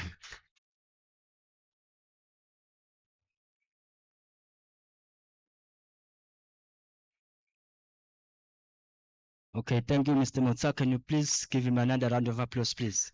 Stabamba scarce. We now get to the next session. Get ready, solo fellow, get ready. Get ready, Mr. Luke Malinzisa, Mr. Bongancha Uwen, Papsi Mavuso. You'll be speaking to what Mr. Motsa was saying. But I just want to, okay. I just want to understand something while they are getting the chairs ready here. Why are procurement professionals, their pockets, they never run dry? Why?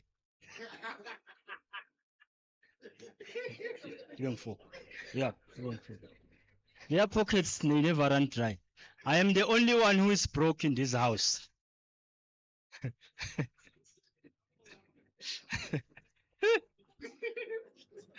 And another thing, they don't want to be transferred.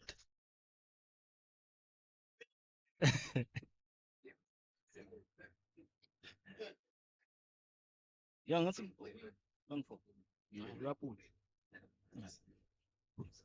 When you need to transfer a procurement officer, they fight tooth and nail. And I wonder why. I have my friends in the procurement space. Every Friday I call them because it's a weekend, so I need something. I call them. They never say no.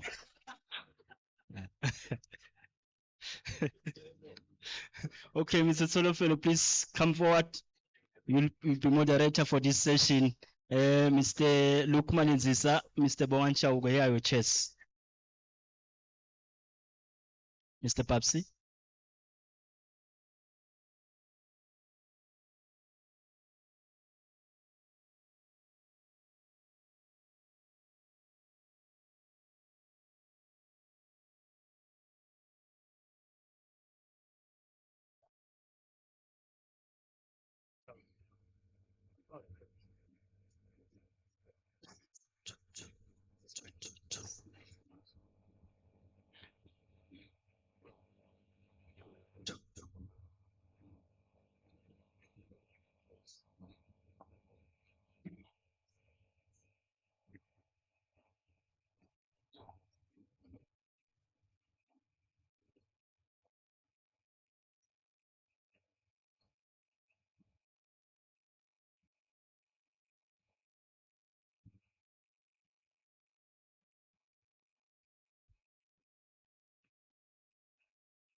Alrighty, the first exciting session of the day.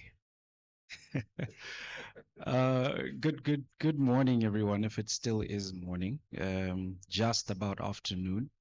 My name is Tsolofelo, and I'm here with two great panelists to talk about something that I think is such a fundamental core tenet of what we should be doing as procurement professionals.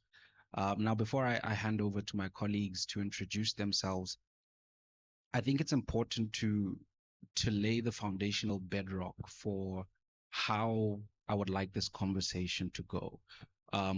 What exactly are we talking about when we say procurement positioning itself as a strategic lever for value delivery? Within that topic, there are two main takeaways. The first one being the strategic function, right? We need to develop a collective understanding of what a strategic function is. And there are three main things under it. First, it's a function that has foresight, your ability to look 3 or 4 years into the future and understand what challenges businesses are likely to face before those challenges materialize.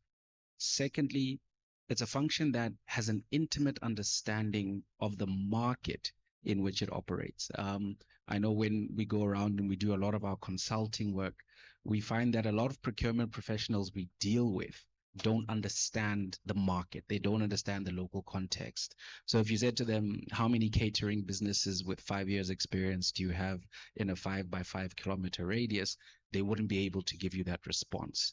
And the lack of understanding of the market makes it difficult for you to be able to impact your procurement function. And then lastly, which is something Ronald spoke about at length, is you are a collaborator. You bring cross-functional teams together. You are the glue. You are literally the nexus of money flow within the organization. So that's what a strategic function does. We need to ask ourselves, in the current status, is procurement a strategic function? And if not, what needs to be done to ensure that procurement can be a strategic function, and from that we can get value delivery? Now, to underpin this conversation, a number of interesting statistics. 112 billion US dollars a year. That is the amount of money African countries spend on excess expenditure to move goods across the continent. That is 100,000 schools. That is 75,000 hospitals that could be built with the excess that we spend. So in the back of our minds, I want us to think of this not just as a conversation for conversation's sake, but a conversation that has real life impact, like Ronald was saying, to people's lives, real life impact to the bottom line. And so we need to have this conversation with a forward-looking demeanor about what is it that procurement professionals can do. So that's the overarching foundational bedrock for this conversation, right? Are we a strategic function? What can we do to get there? How do we ensure good service delivery? But enough about all of that. I'm going to move on to my panelists now. I'm going to give you each 1.5 minutes. Introduce yourself, introduce whether or not you believe procurement is a strategic function right now, and maybe just a highlight of 2 or 3 things we can do to ensure that procurement becomes a strategic function. I'll start on my immediate right. Good afternoon, ladies and gentlemen. Mofuso Pops is my name. I'm from Hlangano Town Council. I'm heading the institution as the CEO. Yes, my brother, you're very right. We believe that procurement has the power to shape organizational strategies, to drive innovation and enhance overall service delivery. That is why in Hlangano Town Council we have embraced the technology that comes with it. And we've tried to put together systems in place to ensure that we derive value for money from our procurement department. I think later on, I will explain how we've moved from having a threshold of about 450,000 to about over millions now. But I'll explain later how we got there through the assistance of Esppra, because we recognize them as a strategic partner. So we worked with them from 250,000 to about 4 million now, but I'll talk about it a bit later. Thank you. Esppra didn't pay you to say that, right? On my far right. Good morning, everyone. My name is Bongani Chauke. I'm a procurement professional. I currently work for AEC. I wouldn't say, I don't want to say for how long, because I'm a roving ambassador. I've been moving across many organizations. So basically, yes, procurement is or should be considered a strategic function. One thing I would say is that probably we procurement professionals have not done enough to elevate the status of procurement function as a strategic partner in the business. And I'll take from what actually drives me is that there was one guy I'll never forget. I used to work for at Ilovo. He always challenged us, and I've been moving with that motto over the years. He says we should always, as procurement professionals, we must always challenge the status quo and see if we cannot do things differently. Sometimes you can come with innovative ideas. You find that they're not accepted or you are not supported, but try and see if you can't approach it in a different way. So the way I see it is procurement cuts across. Maybe we'll elaborate further. It cuts across, and it's basically, I think Mr. Mlalazi said that it's a key enabler, and Mr. Mota mentioned an integral role that is played by procurement. But I'd like to say that procurement is core and a fundamental driver for business success, because if an organization wants to achieve their strategic objectives, it always has to start with procurement. I think I'll have to end there for now. Right, perfect. I want us to get a little bit practical, right?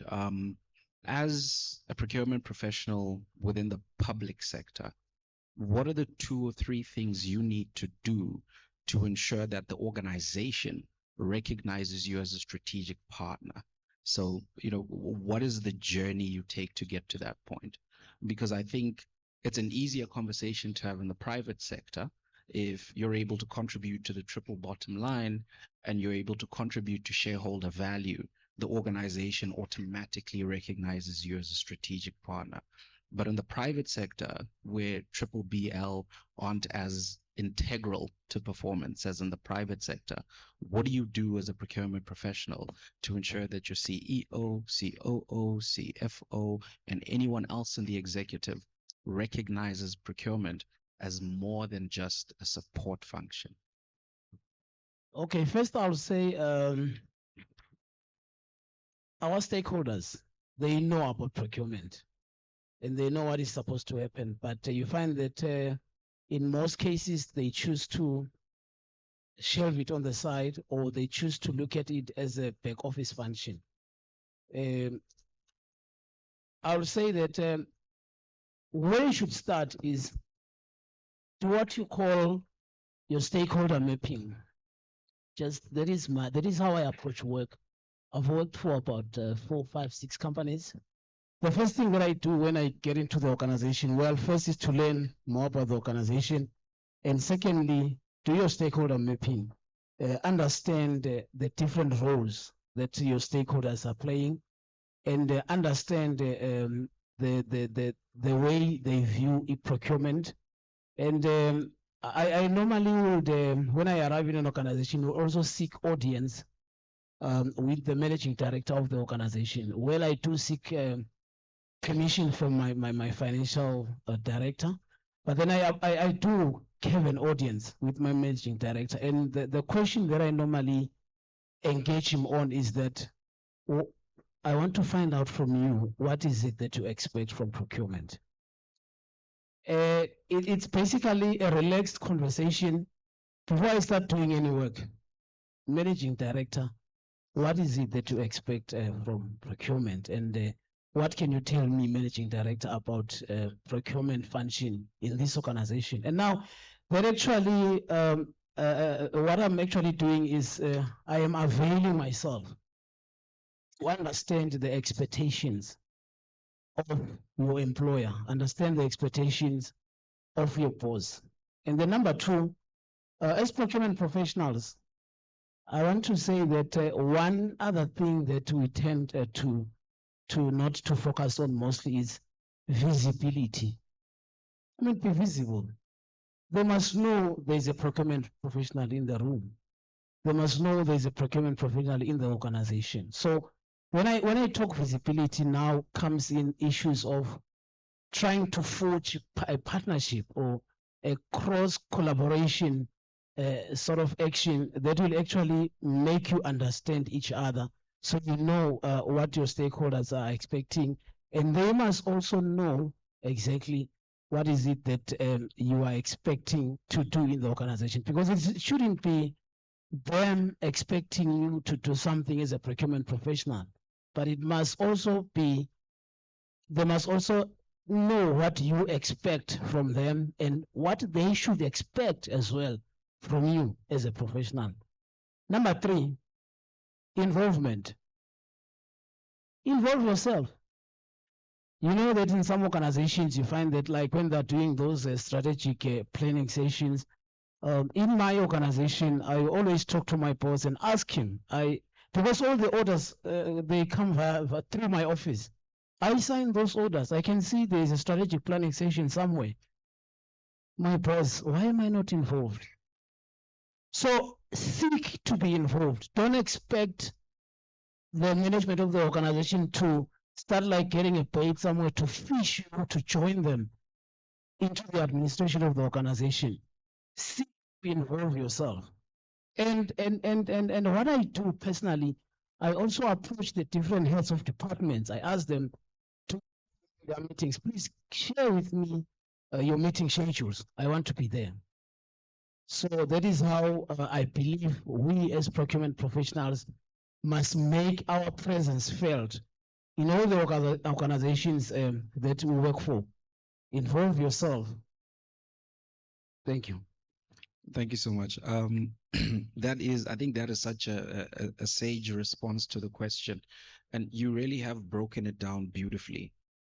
The idea of avail yourself before you ask for something in return, that consistent availability doesn't just make you a collaborator, it makes you a trusted partner. So, whenever you are asked something of, you're able to deliver on it. do what you say when you're going to do it, where you said you're going to do it. I think that's beautiful. Visibility is an interesting one, and I'm sure a lot of us in the room will have experienced something similar to this. I've had some of my junior team members run up to me and say, but engineering didn't invite us to a meeting. They held their own little caucus over there, and now they're giving us instruction, right? Yes, it's easy to view that as an absconsion from engineering, but also just set up another meeting, right?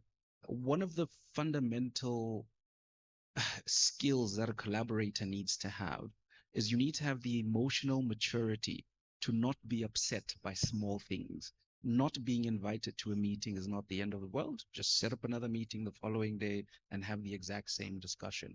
So I think it speaks to what do we as procurement professionals do from an emotional maturity point of view to ensure that we're not just invited to the room, but even in instances where we aren't invited to the room, we are missed in the room. So I think that's really beautiful. Thank you so much.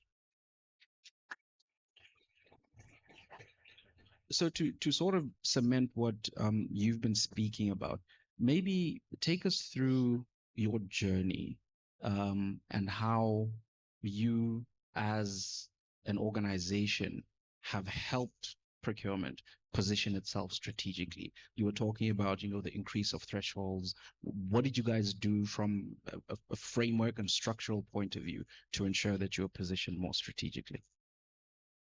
Thank you so much. When I got to Hlangano Town Council, we had a maximum threshold to procure up to 250,000. Imagine an institution as big as Hlangano Town Council to have a procurement threshold of 250,000. It was just a nightmare.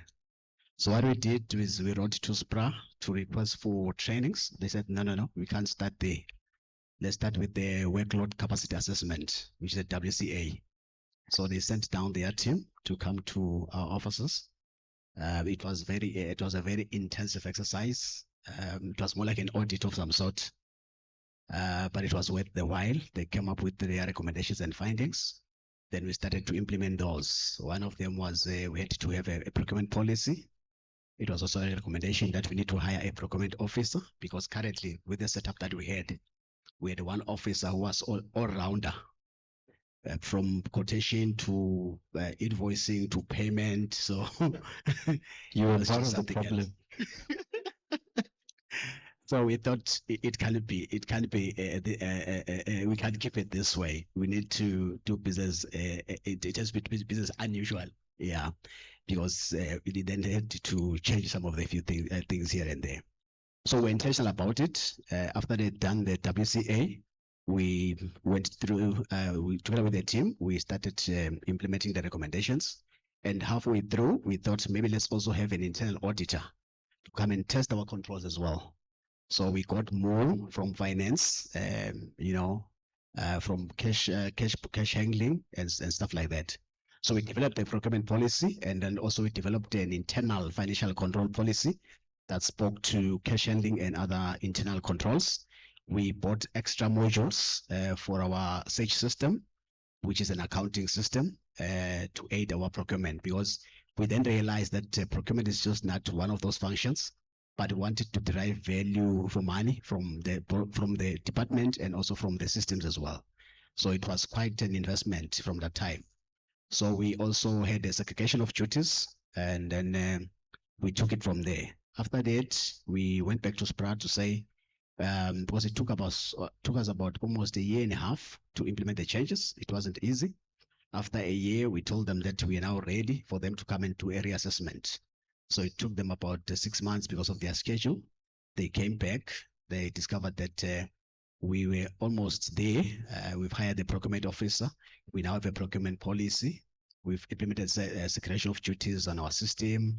So they had to retest everything as if it was a new WCA again. So once they completed that, then they gave us a report.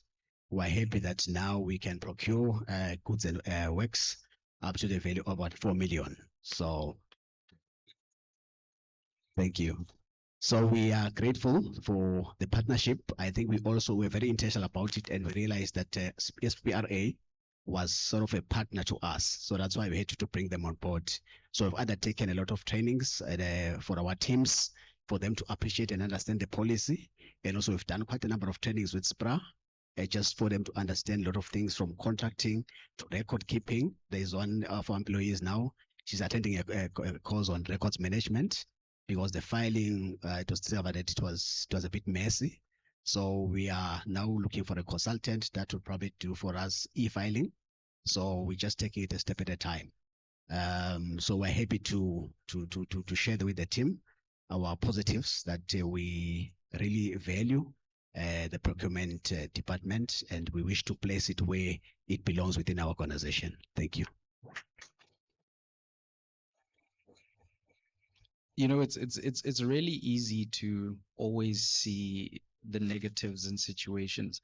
I was sharing with Vusi and his team yesterday. I had an opportunity to read the Eswatini Public Procurement Act for the first time, I think a week and a half ago.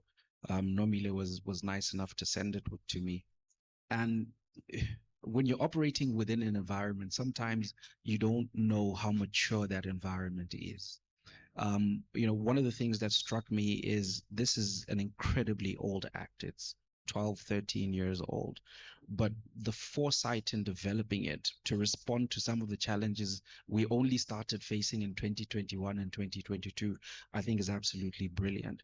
When you talk about the workload capacity assessment, I think a lot of procurement professionals tend to fall into this trap, right?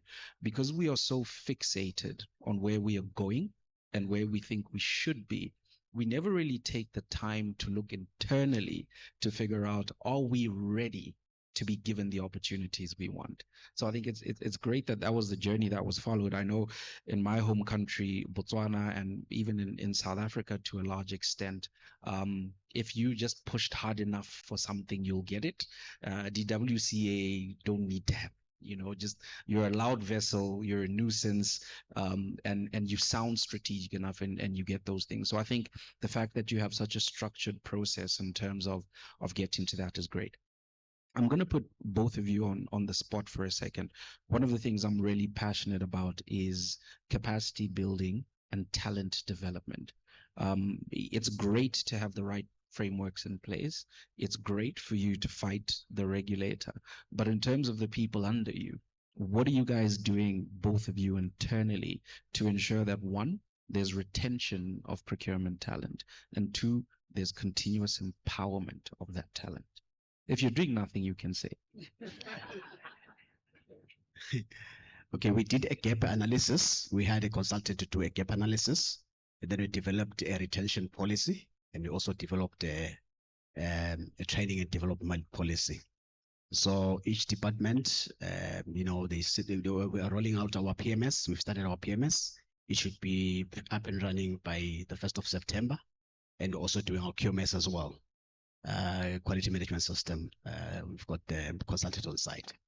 So those are just some of the things that we thought we should do. But on the capacity development side, we believe that information is power.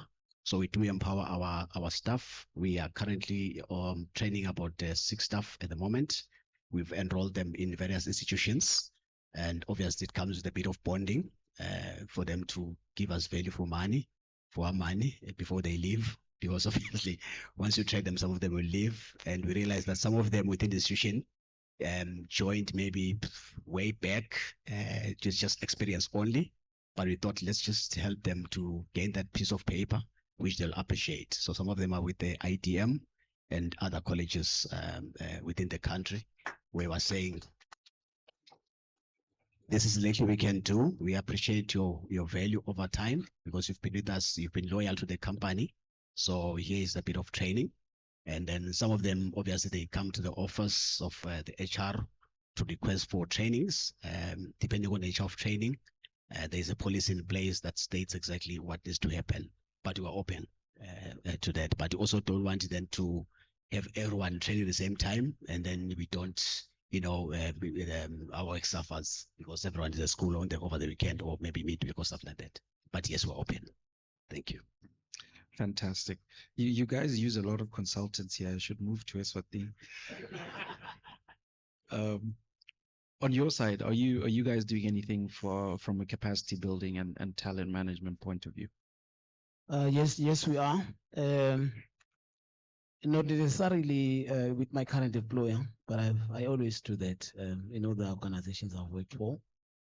The first thing that we actually did was when I arrived at the organization, I first asked for the profiles of the team, the procurement team, so I can be able to identify any gaps that are available there. And normally, when you work with people, if you ask them to give you their profiles, it's not easy. I'm sorry, Nje, I've got some of my team members here. There are 5 or 6. So what I did was that you would ask for their profiles from HRD, Human Resource Development and Development, and you also will then identify the gaps that they may have. Like you have said, it's been a trend that most people who work in procurement are people who've been transferred from other departments with no procurement experience, no procurement qualifications whatsoever. And in most cases, it becomes the dumping site. It's a bitter truth that I'm sorry if we've got some of you here, but this is a challenge that please develop yourself. Don't be too comfortable where you are. You know how you came there, how you arrived there. So the other thing that I do is not only do I focus on my team, I also look at organizational, the understanding of procurement. So what we did was we engaged ESPPRA to assist us train our tender board and also do some training of our evaluation committee members and the senior management as well, together with the procurement team. So that is what we have done so far. And then this year, what we are actually doing is everyone involved in procurement. Currently, we are reviewing our procurement policy, and I will actually include in that policy that people who are working in the procurement space must be the qualified people. Because the problem we have in procurement, especially when it comes to corruption and a lot of other things, is because we have got people who are accidentally there. So we need to have people who have the passion. So if I see someone in my team studying anything in procurement, I'm actually motivated to assist them. In our organization, we've got a training budget and we develop training plans for the year. Though we may not be able to meet maybe all of those planned trainings, but we just ensure that on an annual basis, we do some training for capacity building. So one outstanding thing that we are doing this year is that we want everyone who works for EEC to be registered with SIPS and be a member. It does not necessarily need you to be a qualified or SIPS qualified MSIPS or anything, but just register so that you can understand the governance that comes with the profession, the governance that comes with the work that you do. So once they are all registered, our target is to have them all trained in ethical procurement. You see, you are trained freely if you are a registered member of SIPS. I think they will have to pay me for marketing them. So, and then from there, we have also developed a training plan. And one thing that we will be doing, having told my team members, they are here, we will be doing some competency assessment so that we can be able to identify any gaps that they have. And then from there, we can develop suitable training requirements or training and development requirements that will facilitate them in the profession. I think it's high time procurement is taken seriously by all organizations. Thank you. Thank you so much. It really does sound like both of you are doing some fantastic work in your respective organizations, but I'm that annoying person who's never happy and never satisfied. And so I'm just going to issue a challenge. We've spoken a lot this morning about how there's internal rotation of resources, and how you have non-procurement people executing on procurement roles, right? And my question is, do we think that's number one, a legislative gap? Do we think that's number two, a culture gap? Or do we think it's number three, a leadership gap, right? Because one of the things we've never had within procurement is strong leadership. And I'll tell you why. You need to believe in your ethics and excellence so much that you are willing to walk away from circumstances that don't allow you to execute on it. If you look at AXA, for example, Airports Company of South Africa, if you look at South African Airways, you'll remember two people that stood out during the Zondo Commission and state capture, who, when the Habaloo happened, the lady who was head of supply chain at AXA literally just took a copy of all her documents, and then just in case she died, she gave a copy to her brother, gave a copy to her mother. And when the Zondo Commission came calling, she was ready with all the evidence about how she had stood up internally. She had tried to be ethical, but the environment didn't allow.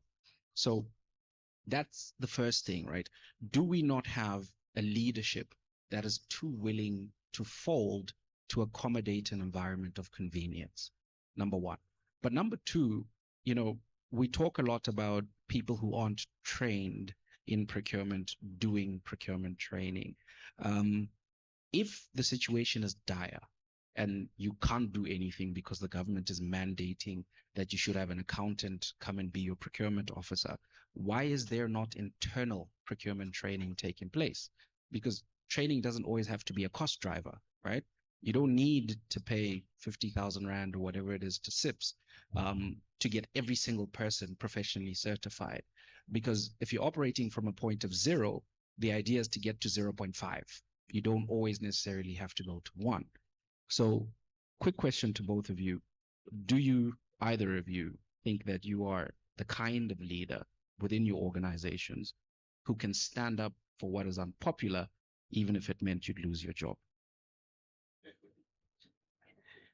Yeah, it's a tough one. Just so you know, I'm not. I'm not. So okay, we'd have to throw this one into the floor for them to assist in terms of whether it's a leadership issue or it's a legislative issue. But from where I'm sitting, I think to some extent it could be a leadership issue. Because why go for someone who doesn't have what you want? You are looking for the procurement officer, but you want to settle for someone who's got an AAT level 1. So that's, I'd have a problem there. But I think we did the right decision where we employed someone with a proper qualification in procurement. So we're happy with our decision. But yes, like I said, when I arrived there, I realized that the way we are procuring things was not the right way. So hence I stood up to say, Esppra, please come and help me. I think here we're headed for disaster from what I was seeing. So I was able to stand up for what I believed, and it was aligned with my values to say, I don't want to have things wrong happening under my leadership. Thank you. This man can defend himself. Just maybe from the audience, a show of hands. Who thinks that the challenge we're talking about is a legislative problem? We don't have the right laws that allow us to do the right thing. Legislative, anyone? Okay. Who thinks it's a culture problem? We don't think procurement is valuable, so we just do whatever. 1, 2, 3. Okay. Who thinks it's a leadership problem? Okay. Who thinks nothing? Because I'm missing some hands. Okay. No, clearly it never really is black and white, right? We sometimes dichotomize issues that have areas of gray.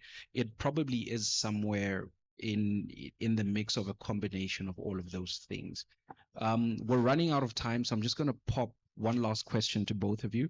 I think as procurement professionals, we talk a lot around fraud and corruption. We never talk about fraud and corruption, right? And the point I'm flowing from is, before we can be strategic partners, we need to be trustworthy. So the organization needs to look at us and think we can rely on these guys. The good gentleman over there, when he calls us on a weekend, we must not have money to give him for beer. So from a fraud and corruption point of view, what are you driving within your organizations to make sure that whistleblowers, for example, are protected? Are you having conversations about what is right, what is wrong? Are you having, aside from the ethics test, are you having conversations about what is good ethics? Are you having Monday morning meetings about don't be corrupt or be corrupt? What is it that both of you are doing? I'll start on my far right, and then you can just give us a 1-2 minute closer, and then we'll end with you. Okay, thank you. In our organization, we have a code of conduct that we actually need to subscribe to as employees, and we also do have a whistleblowing platform where we have appointed that the management for that is actually done by an audit company that is not locally.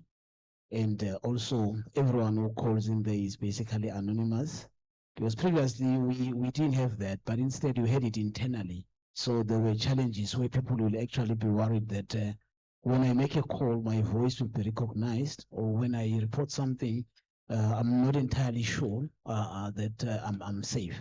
So now we've got that independent manager for our whistleblowing platform, and we also in our policies have covered aspect that comes to with that define what fraud is, what corruption is, and that we are not supposed to be a part of let me say party to those unwanted practices.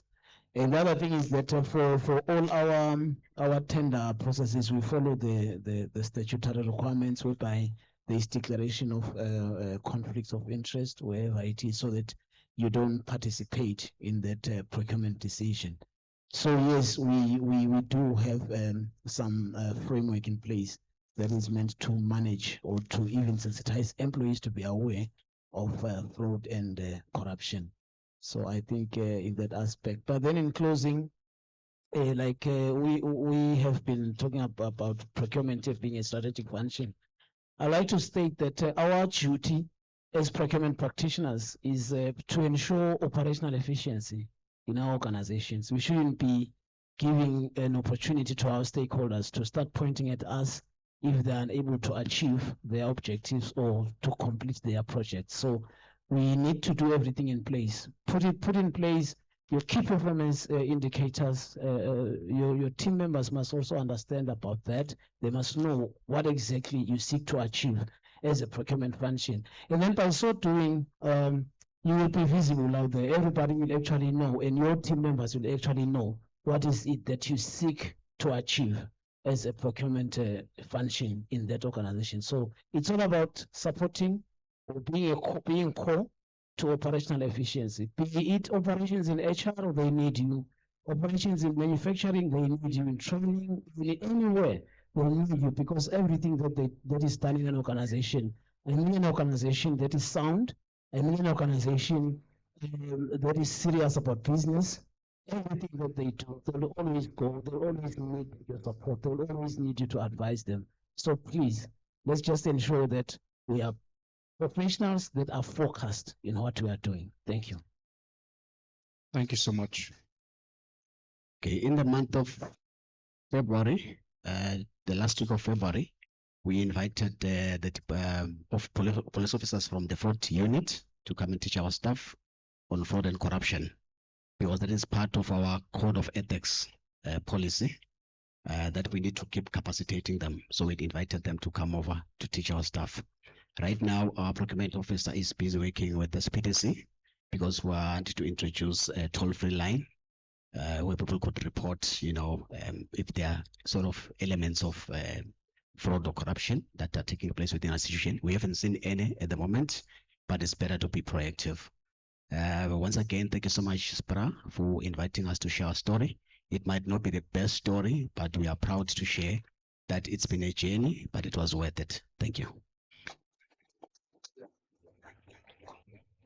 Right. Thank you so much to both of you gentlemen. Just a last quick word from me.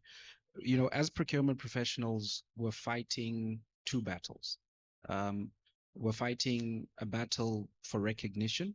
We're fighting a battle to be valued, and that comes with needing the right frameworks that support our work. But I think the silent battle that we're fighting that we don't talk about is we're fighting a battle of excellence, right?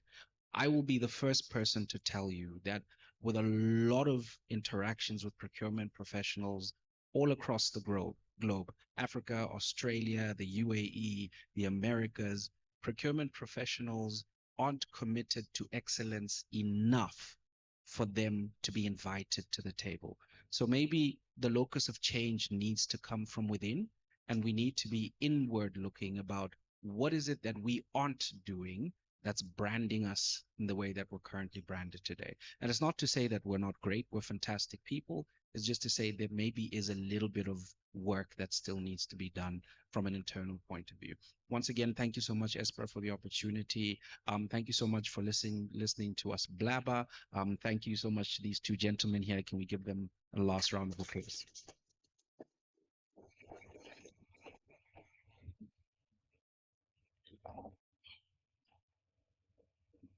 Thank you. Thank you, Tsolofelo and your team. Very inspiring. Okay. I thought I was going to say something, but I'm not now. From what I've heard, I'm not going to say anything, except to say we are all leaders in your own right. I remember the central bank governor, he was addressing his staff. He said, leadership is not a title, but it is the impact you make wherever you stand.